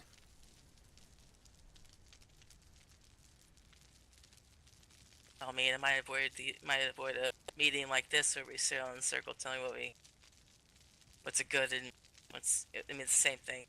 It's just less time. I mean, these meetings are going to go in circles because they're just factual based, right? This isn't meant to be a problem-solving meeting. It is very much a, this is what happened here. And we have learned things that have been quite, I think, important. But that's what this is.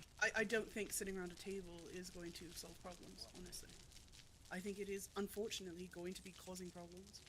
And as much as that is terrible, how else are we going to learn anything? Talking about it isn't going to get us information. But action is. And I don't suggest people go around and poke things that they don't know anything about, but the people who do know about them should be poking it. At least trying to figure out something. Because again, even with the doors, we can stand there all day and fight undead, but it's not doing anything, it's making it worse. You know, the problem is that we don't know what to do about it, and we're not going to figure that out unless, you know, cause issues. Honestly, if scrying, looking at this thing, makes it look at us, maybe we can get information in a safe way of doing it. Otherwise, I don't. If scrying gets them to look at us, we could use that to draw them into a trap. Instead of killing them, trap them in a certain location. Maybe we could reduce their number even by doing that. Regardless, if we even try trying, it should be somewhere that's either A, already lost to us, or B, somewhere where we're not going to have repercussions happen. So if we did that in Iron Bastion, or if we did that somewhere in that lineup where it's all dead land, we might even get more of an idea of what's going on. And even if it's a bad interaction and we deal with the situation coming up to it, we can pull information from it, is what I think she's saying. No. That's not what I'm saying at all. I'm using the scrying as an example of what caused, you know, it to do something, a reaction. I'm not saying scrying is the answer. I'm just, in general, if you're going to poke at something, you know, do it in a way that you know you're going to be looked at and perhaps utilize that. The hens? Please don't go and randomly do things because you think maybe you'll get something. I don't think that's going to happen.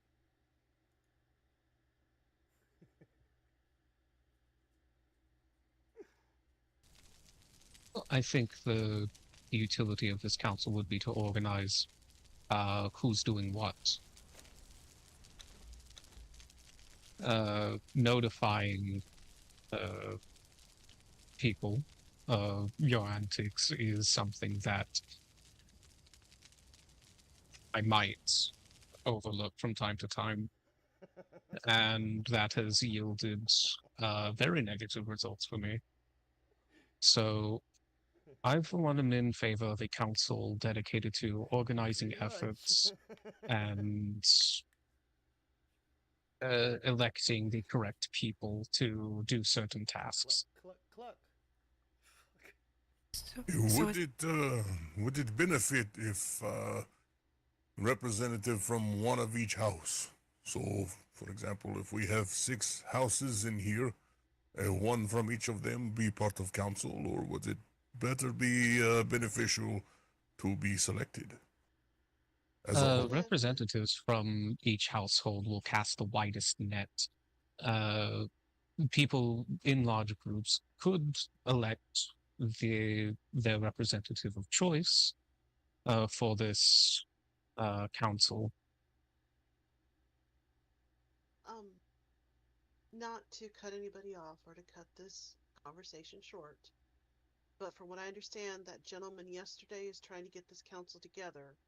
Before we start making decisions, it might be best to contact him and ask him specifically what he's trying to do. What is that? And my understanding was the gentleman from Peacekeep yesterday. He was the one that mentioned. Okay. Correct. She speaks of Vaskin and his efforts. Thank you. So perhaps contact him and see what he's trying to do before we start deciding that for him. Mm-hmm.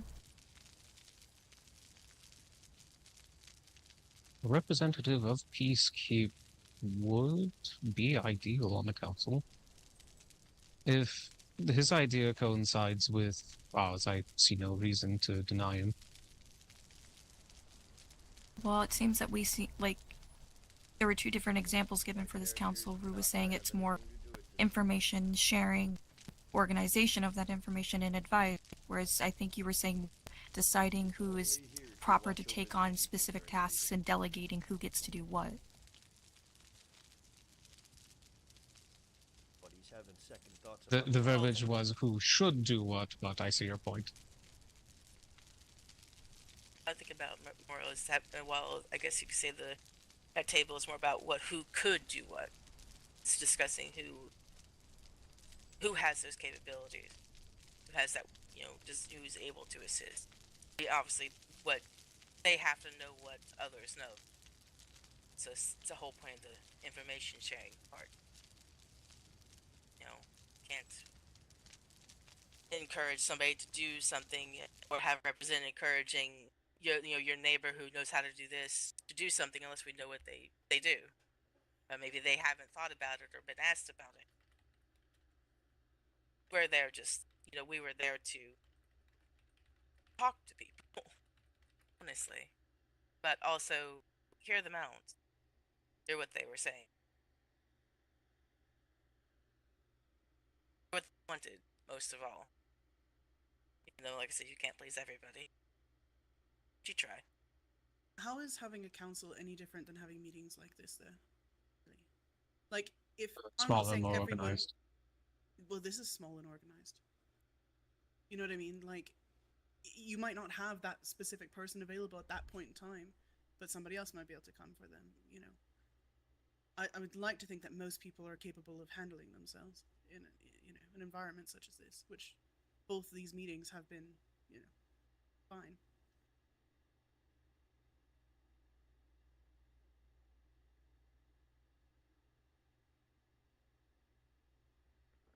Well, in the event the elected representative shouldn't be able to attend a secondary one with their notes, should suffice, at least in my mind. If one of us couldn't show up on council, and then we tended to give notes to one of the others to bring in. That was what we would do.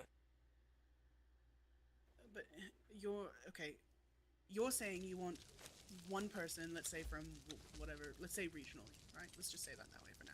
Well, you say it. Who knows the people within that region or their friend groups or whatever. If that person's not there and somebody else goes, they might not have that same information. And I highly doubt somebody's going to keep a book full of notes of, 10, 20, 30 people. There's not normally 10, 20, 30 people in a region, though, but I know what you're saying. I will simply say that depends on the person. I know the person who spoke the most to people was very good at keeping all of that catalog for herself. I think it's all about just personal in that situation. What helps The you person keep on the council, yeah. Regardless, my point was that every action, so far from what I've heard here today, has been fractured. Who knows what effects each action is having if discussion is not taking place. I know Vaskin is looking for individuals. I shall speak to him.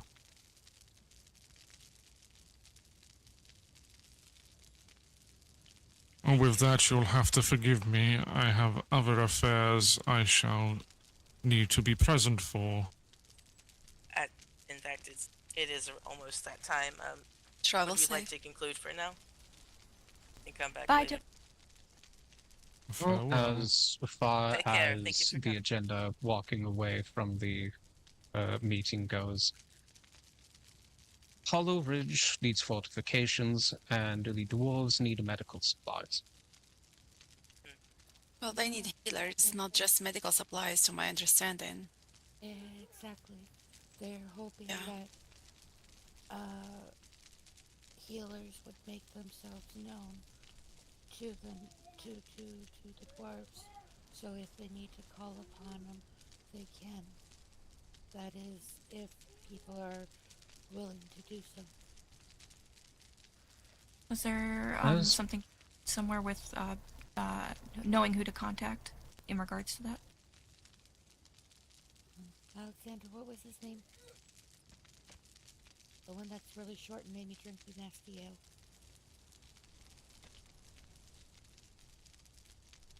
Rock? No. Okay. Leader. Thorman Stonefist. Oh, yes, yes. All right. Well, this was the first I was hearing about it. If it was posted somewhere, I apologize for missing it. But I will try my best to get in contact to let them know that I will offer my services. It was not posted. We spoke to him last night. Oh, okay. Fortifications against the undead will not help. They will simply go around or under. I have tried that method.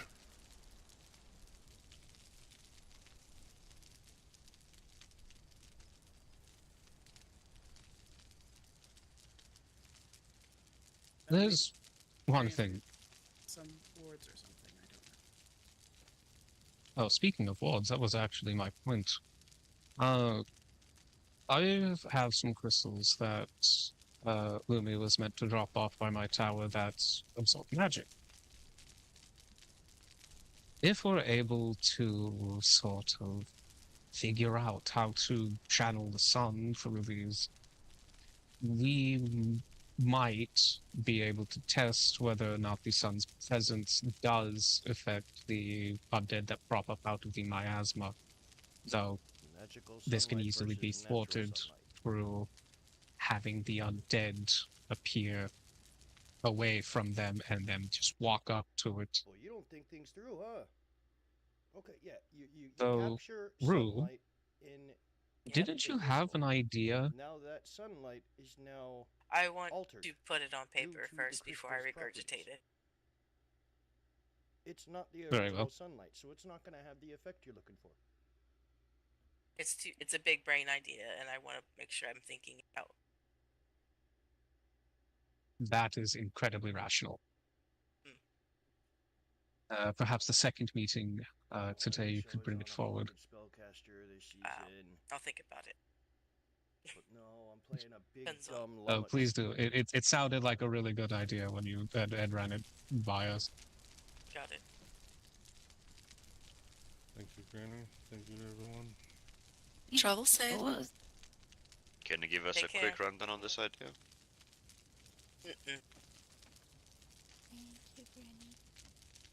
Oh, it's lovely seeing y'all. Always welcome. I have to go. It's all right. Be safe. He's traveling. Is the plan a secret? It's not a plan. Please, just let me put it on paper. I don't like having a thought is what's in my head without explaining. Just, it's not. When I she's like ready to practicing talk my about it, seven- she'll talk about it. Right now, I like she's my not ready. 7 P's. Take the time. The only thing that can be said, it has potential. Thank you. I'll put it down on paper. I'll take that as motivation, or at least to get it. Right, Put it but on every paper. plan has potential, so... I know. I know. Well, when I have to piss, I'll take the first thing I have to go on.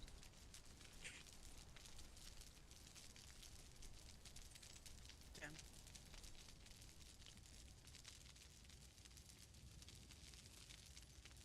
Well then, if that's the case, then I guess this meeting is concluded. Meeting adjourned until later if you like to attend that one.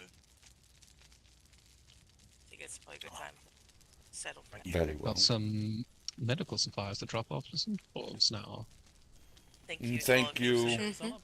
for all hosting it and being quite informative. Thank you for attending. Yeah, thank you for all coming and helping us put all the puzzle pieces together. I'll see you later, Granny. Thank you for hosting it, Granny. Of course. Thank you for coming. Good granny. Mwah. Thank Bye-bye. you for having Good. me. Oh, it's alright. Thank you. Do you want me to grab my horse? Thank you for holding, Granny. If you wish to join. Yeah, no problem. Yeah. All right, everybody. We're gonna make it. Hello, guys. I just have to stop back at Lunaret Falls and pick up some supplies. Am I busy? Yeah. I think my voice is breaking. Oh no, there it is. thank you very much for coming. Hi. Thank you for hosting. Remind. Nala? Oh my god. So, Granny, how you liking these renovations? I love it so far. It looks really lovely. I didn't even get to see it. I'm looking Is for this normal? my horse. I was wondering where That's can a I big find bear. We should be in the stable also. Out the door. Is the animal allowed in the house? Yes, yes. Oh, Yes, it is.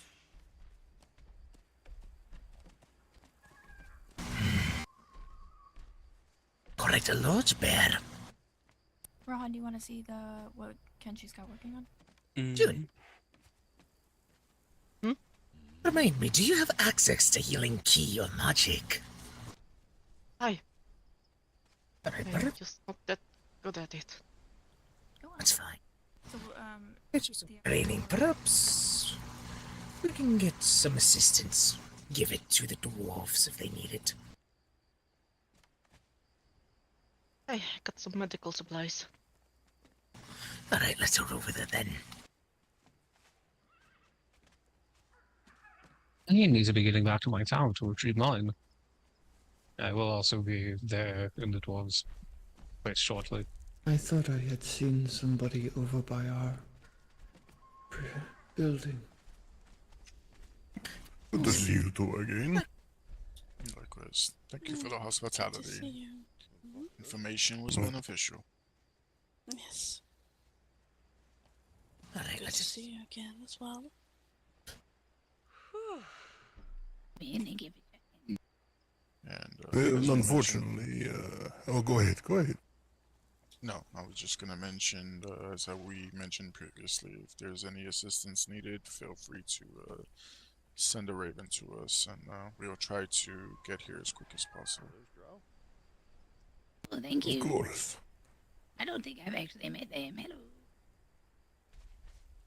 Oh, the two here, you have not met them? No. Probably not for that was, when we what first round was arrived, this? we bumped into Nala. I presume you are Granny. Yeah, yes. Hello. Pleasure to meet you, Granny. We are good friends of Lucy and Twinks. Oh, alright. Yes, they sought out our attention and asked us to stop by and make sure that things were well, as best as it could be. So we're not too far, and if you're ever in need of anything, we will try to assist the best we can. Alright, well, I appreciate that. Thank you. Yes. Of course. Is there anything y'all needed? We're fine, thank you. Thankfully, we have gotten some lucky travels and slayed quite a few various beasts to hold us over for now. So, but we do appreciate the kind gesture. Oh, anytime you need anything, just let us know. Likewise. But I do have to take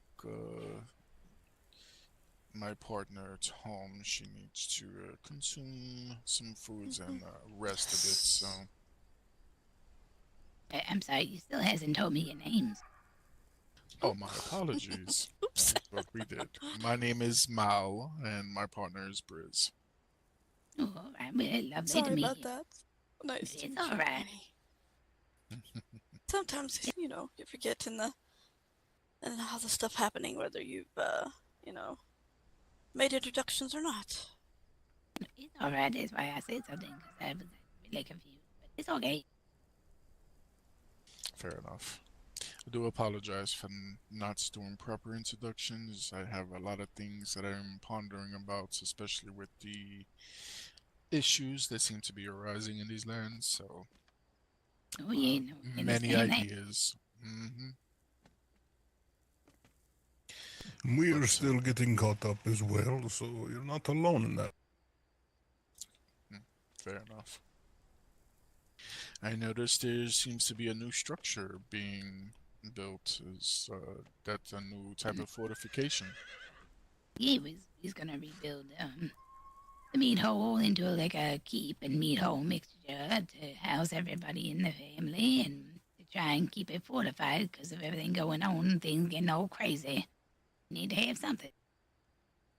Very wise. I know you want to be hospitable to your guests, but when you have guests that are not welcomed, sometimes fortifications are the best course of actions. Mm-hmm. Yeah. We'll get it sorted so this way people can still come and go as they please. Very well. Well, we're gonna head off. Again, thank you for the hospitality, and the information was quite beneficial. Hopefully, we hear some positive reactions and some, who knows, maybe some plans to deal with this storm that is occurring. Yeah, we'll get it all sorted. I'm sure. Hopefully, everyone is willing to play nice and work together instead of against each other with the bickering. But Ugh, I guess I time know. will tell. I really don't want to have to use my frying pans on people's heads, but I will if I asked it. We are definitely going to have 2 or 3 of those. Fair enough. Well, thankfully, at least a couple of people I've let in these lands have been on the right track and being kind and helpful. Greetings. I don't mean to interrupt. I can wait. No, You're all no right. Come on interruption. inside. We were just taking our leave. But you have a pleasant evening, everyone. Yes, everyone have a good evening. You as well. Stay safe. Leave here. You as well. You as well. No. Oh my. So definitive. It's fine. Super friendly. Hey, don't be alarmed. You know, kidnap again. Are you sure? No. Oh yes, Absolutely. Love it.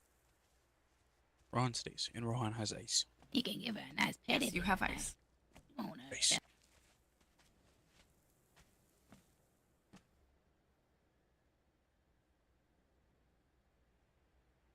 It's all right.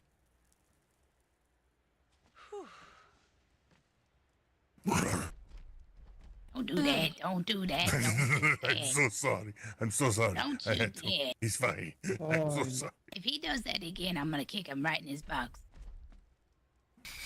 I could not resist. I'm sorry. He's already looking scared as it is.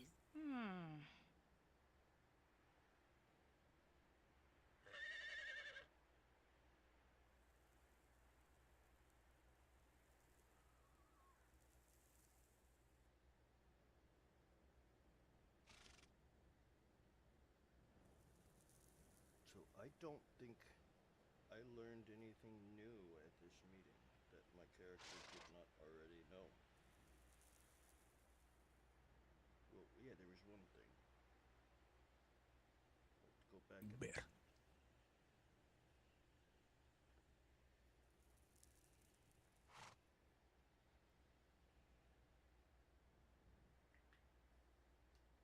I'm just wasting time till I got a log for work. Well, dinner then work.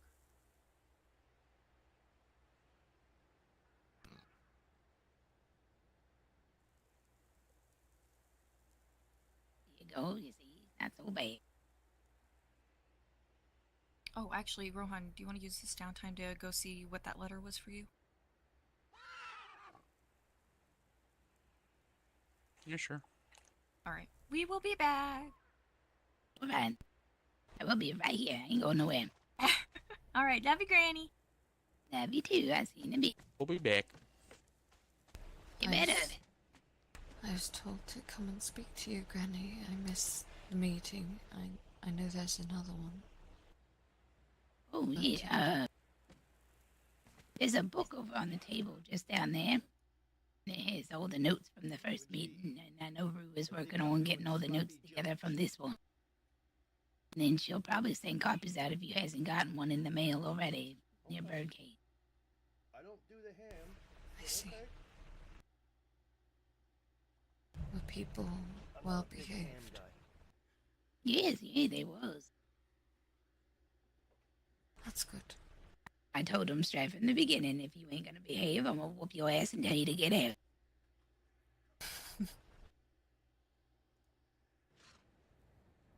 She would definitely make it happy. That's right.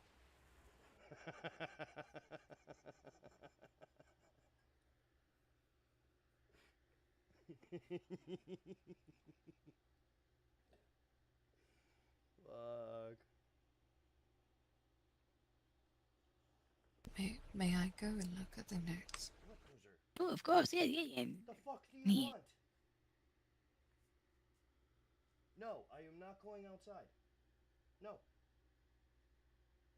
No. No.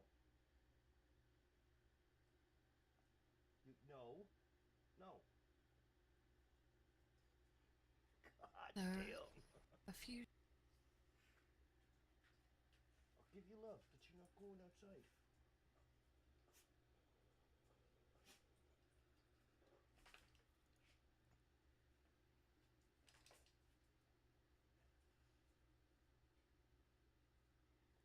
Well, shit. I'd say, make her take a fucking hour out of Conan and cook some fucking dinner.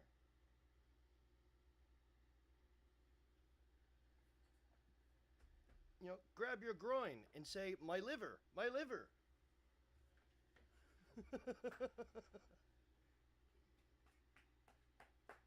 What is it? That one is lost. You think so?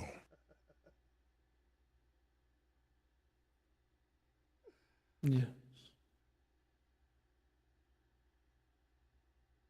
I've seen it. What the fuck? How would I manage that? I have no interaction. She is trying to discover who she is. I'd find a way though. $100 is $100. Best not to prod They were too working much. with the undead. I caught them. Yeah.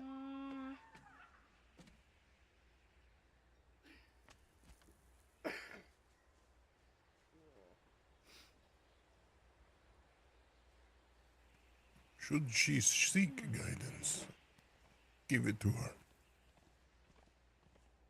But until then, it may be her path and her path alone. Oh, I could do that. I'm already kill on sight. Oh, Any greetings. undead PC that I come across. Oh, it's a lovely place you have here. Hello. Oh, hello. Hello. Oh, I remember you. You remember me? I don't remember you. Oh, it might probably because of this hole. My apologies. Let me take it off. After what happened to Galehaven. 100%. I don't care if it's another player. I am attacking them. You're one of them. And just start wailing. Well, either way. I think we met 2 times, or maybe once, or maybe none. Maybe. Either way. How is this? You go, my apologies. Oh, it's all right. Weren't you the gentleman that be saying he don't like people doing the wiggly finger stuff over? What about it? And I do have my own opinion on that, yes. right. Yes. Well, you have a lovely place here. I think that's where the masquerade was, long time ago. It was, yeah, that's right. Oh, this is it. Ooh. It's a really nice statue you have. Was that a cow? No. He's a minotaur. Oh, that was disgusting. Oh, it's moving. Yeah, he's alive. He's a being. He speaks common, just like us. Oh, my apologies. These glasses get really foggy sometimes. My apologies, Minotaur. I think he's asleep. You have nothing to apologize for. Your words mean nothing to me at the moment. Oh. Excuse me, Okay. just 1 second. I apologize, just 1 second. Take all the time you need. You have a lovely place.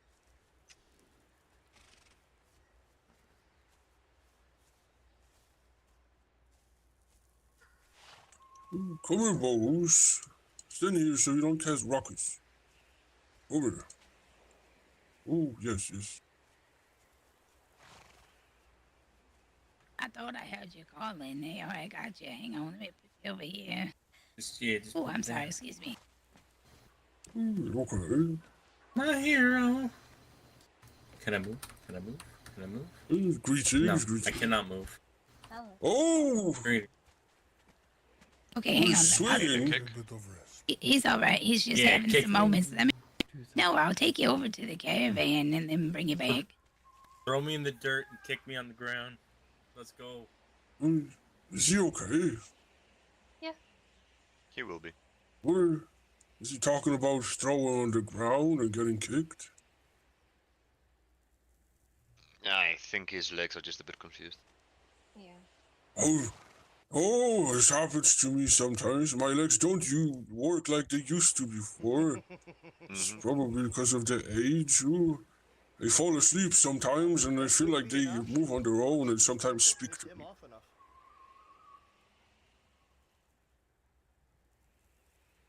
Oh, it's just a shame he's gonna have to use the caravan then if we can't kick him. Let's make rest. Oh, I was just passing by, but I see a lot of people here in a lovely place. What's something happening? There's a meeting. A meeting? How about what? Everything. Oh, yeah. Oh, is there a new president? Or something was happening. Oh, my apologies. I was kidnapped by the forest. I was getting connecting with the soil for a couple of weeks. I see. So I don't know what was happening. I did see Gale Heaven ruined and people chasing me from the Gale Heaven. What happened to Gale Heaven? Please tell me. People chasing you? Yes, there's some really skinny people. They could use some good turnip meal. And they were in the town? Yes, engulfed in flames. A lot of them were chasing me. And this was at night, correct? Oh, it was just before I got here. It's like 10 minutes ago, or maybe 20. Oh, yes. Or maybe it was yesterday. No, yesterday I was in the forest. Yeah, I think it was 10 minutes ago. Galehaven has been overrun by the undead. Yes, undead? What's undead? Have you been sleeping under a rock for very long? Sort of. Oh, me? Oh, yes. I was, yes, I was kidnapped by the forest. Oh. With quality people. Fuck yeah. Is there some trouble happening? Yeah, all right, come inside. There's a book over here. You can get a copy of it and read it. Oh, okay. Oh, Down there it's with a that lovely lovely place. lady It's a standing. big dragon head. Oh, yeah. Now let's slay that dragon. Something's fishy about this dude.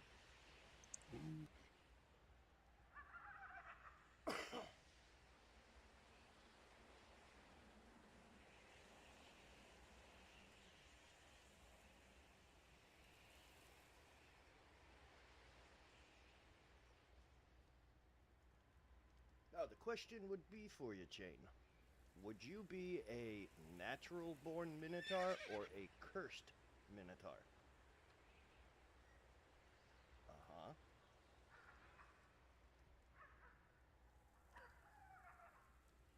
Mull on that. I'm gonna go smoke a cigarette. I'll have my phone so I can answer you in Discord. I'm just going to smoke a cigarette, guys. Now you want to go outside?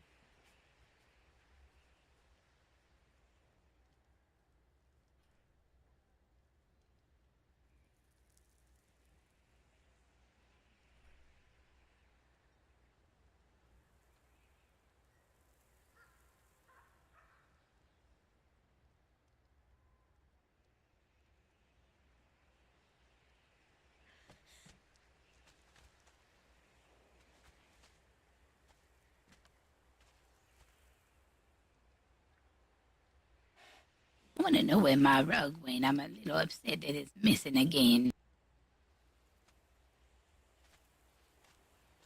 I'm gonna go get another one. Hang on.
Don't mind me. I'm just gonna putz around you. Y'all are fine.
It's really fancy now.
Yes, I'm sorry. I'm just taking a little nap. I'm sorry.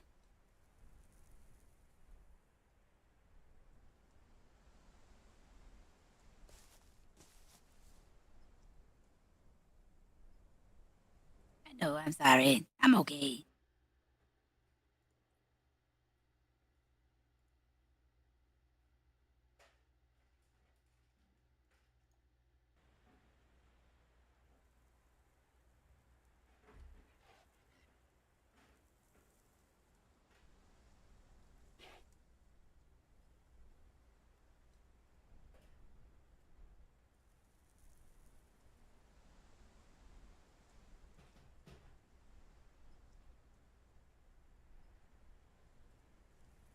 That fucking guy still in there? Lovely.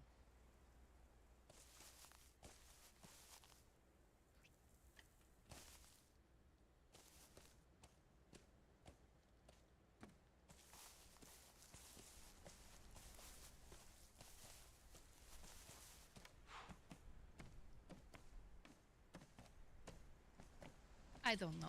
To be honest, I might not even be awake. I've only gotten 2.5 hours of sleep. It's not as late for me as. Take it. Me? Yeah. I carried you all the way here, princess. Sorry. Well, thank you. Thank you. You're welcome. You're welcome. Just finished doing with the wizard. I don't know. Probably are. That is a big concern. I don't. I'm not even going to speculate. I'm just going to go here. Are you sure? I mean, I have my ideals, but I'm going to just keep them to myself. He was really actually nice to have at this meeting. Yeah. No, he had a lot of information, which is really good. Just But not just. What? one thing that he said that was not accurate, from my understanding. Yeah, well, and maybe shouldn't have said it all then.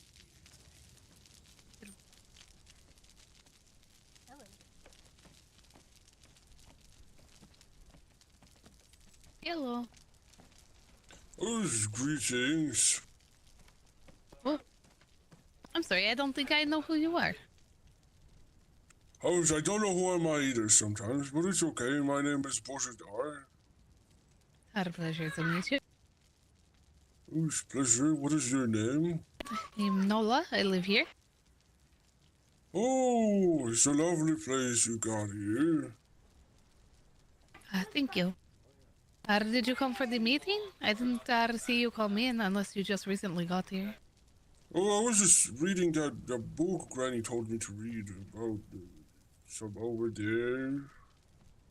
I was just reading it, but my legs fell asleep, so I gotta move a little bit. Get the blood flowing.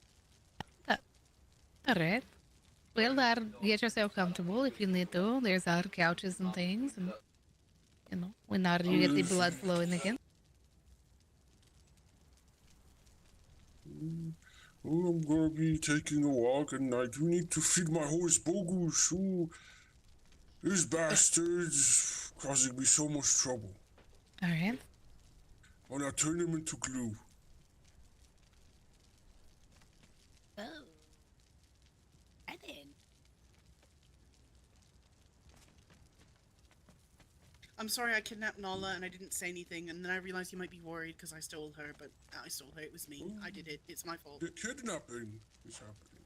Yeah, well, I wasn't. No, it's done. But at the same time, I knew that she'd be all right. I should have told you that I was borrowing her, but I walked up. I was like, "Are you busy?" No. Okay, coming with me. No, it's all right. Are you happy? It is, yeah. I'm so glad that finally you got that out of your system about the old man, and I really think that you're right. It's just I don't know how to catch him. I think we need to. I don't know. I don't even know how to attract him to an area, or nobody seems to know anything. Honestly, I feel like we all just need to work together to catch him. It's all like if we all see him, you fucking run after his ass. Yeah. Well, it's gonna take some teamwork, like everything else. Let's all work together. Yeah. I mean, of course, it's just running after him is... I cannot keep up with him. My legs do not move that quickly, unfortunately. Make sure you have a mount with you. Okay, I'm gonna tell you a secret, alright? I used to only ever ride a horse anywhere. I never went on foot. And then somebody yelled at me and got pissy with me about bringing my horse to New Bastion because she was like, I was going to get killed, blah, blah, blah. So I didn't bring it anymore to New Bastion. And then the one time I didn't bring it, and that's when fucking the shit happened with Alexander, and then I didn't have a fucking horse, and I had to go all the way home to get it, and so I started riding my horse everywhere again, and then, at Starborn, our horses all got fucking murdered by a crazy man, so now I don't ride my horse anywhere anymore.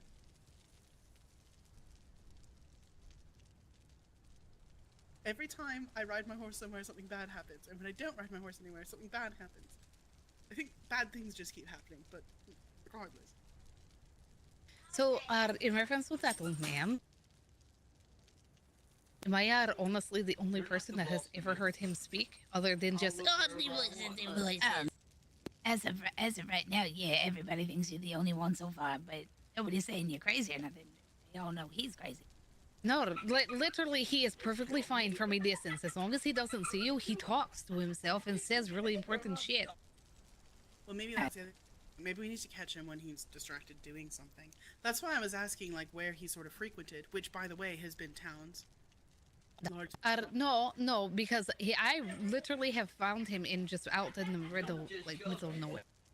But always in the northern areas. Never, like, towards your place and lower, nothing. Yeah. Oh, well, there's nothing lower, like, south of us is, when I say clean, I really mean clean. Like, there's people that there, it's just nothing's happening down there. Nothing ever happens down there. And it could be because not many people are down there. But odd to me that the undead would move from Galehaven north, right? Like I said to you, if the idea was that they were moving town to town and collecting people, killing people, whatever, why would they not move south to Wavecraft? They haven't moved at all from that rock formation that's in that ravine. They've only moved west and north now. It's just very, very odd behavior. And then same with the dwarves, right? Everything just goes north. Yeah. But there's only one place in the south that is a very notable place. So.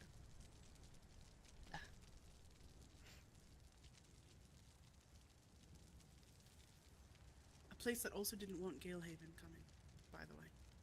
I just remembered that. Remember he said they didn't really want Galehaven there because they were worried they would bring it? Oh yeah, that's true. Then the same day, Galehaven was with fire? You know, it's also kind of funny because when it was brought up that maybe they could come here, they were very quick to say, like, oh, maybe.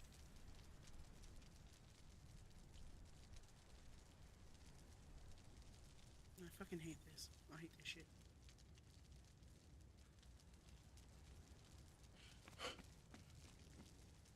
Oh, there you are. I was about to say, did you blow him up? Is he dead? Finally.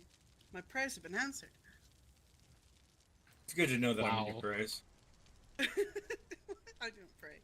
Alright, we're gonna go finish our house shit. We're gonna go glue it together.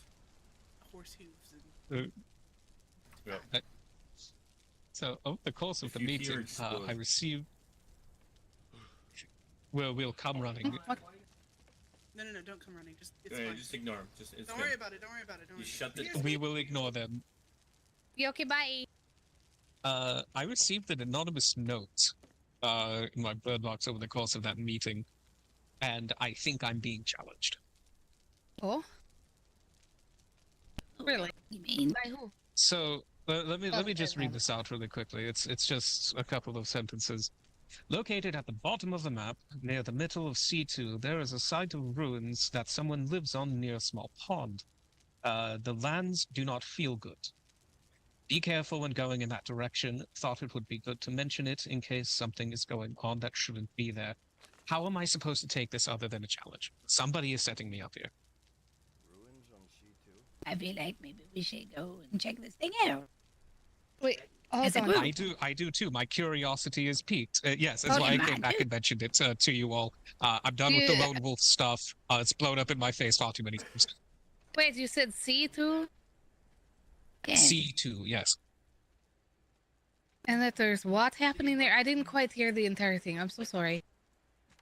So it doesn't go into any details other than the lands do not feel good, and to be careful when going in that direction.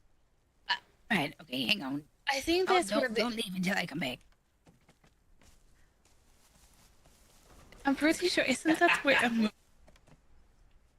I love a Pete. There's a house there, if I remember correctly.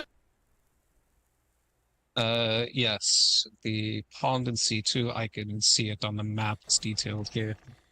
Somebody lives there, and the lands do not feel good, according to this letter. How can the land not feel I'm gonna go get it. Isn't that where the trees were attacking? Whose house was that? Amaris? Was it Amaris and Doll's house?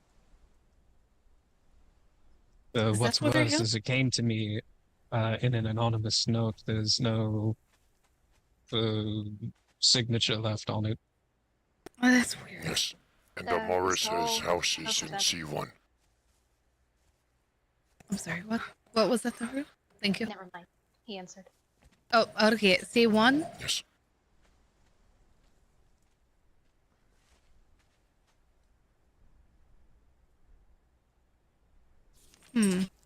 Alright, well, I will go if you would like company. I would very much like a company on this one, though we are waiting on Granny to return so she can accompany us as well. Alright. I'd like Let me... Yes. I'm gonna check the bird boxes really quick, because I heard the birds, and I just don't know who's who. Oh, please check if you have this note as well. Oh my god, if I do,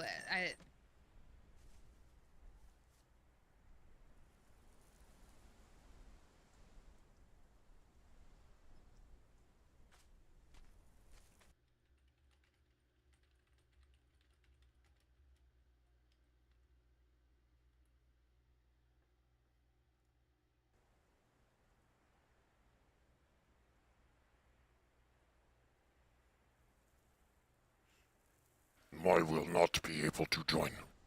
Nightmares. Do what you must.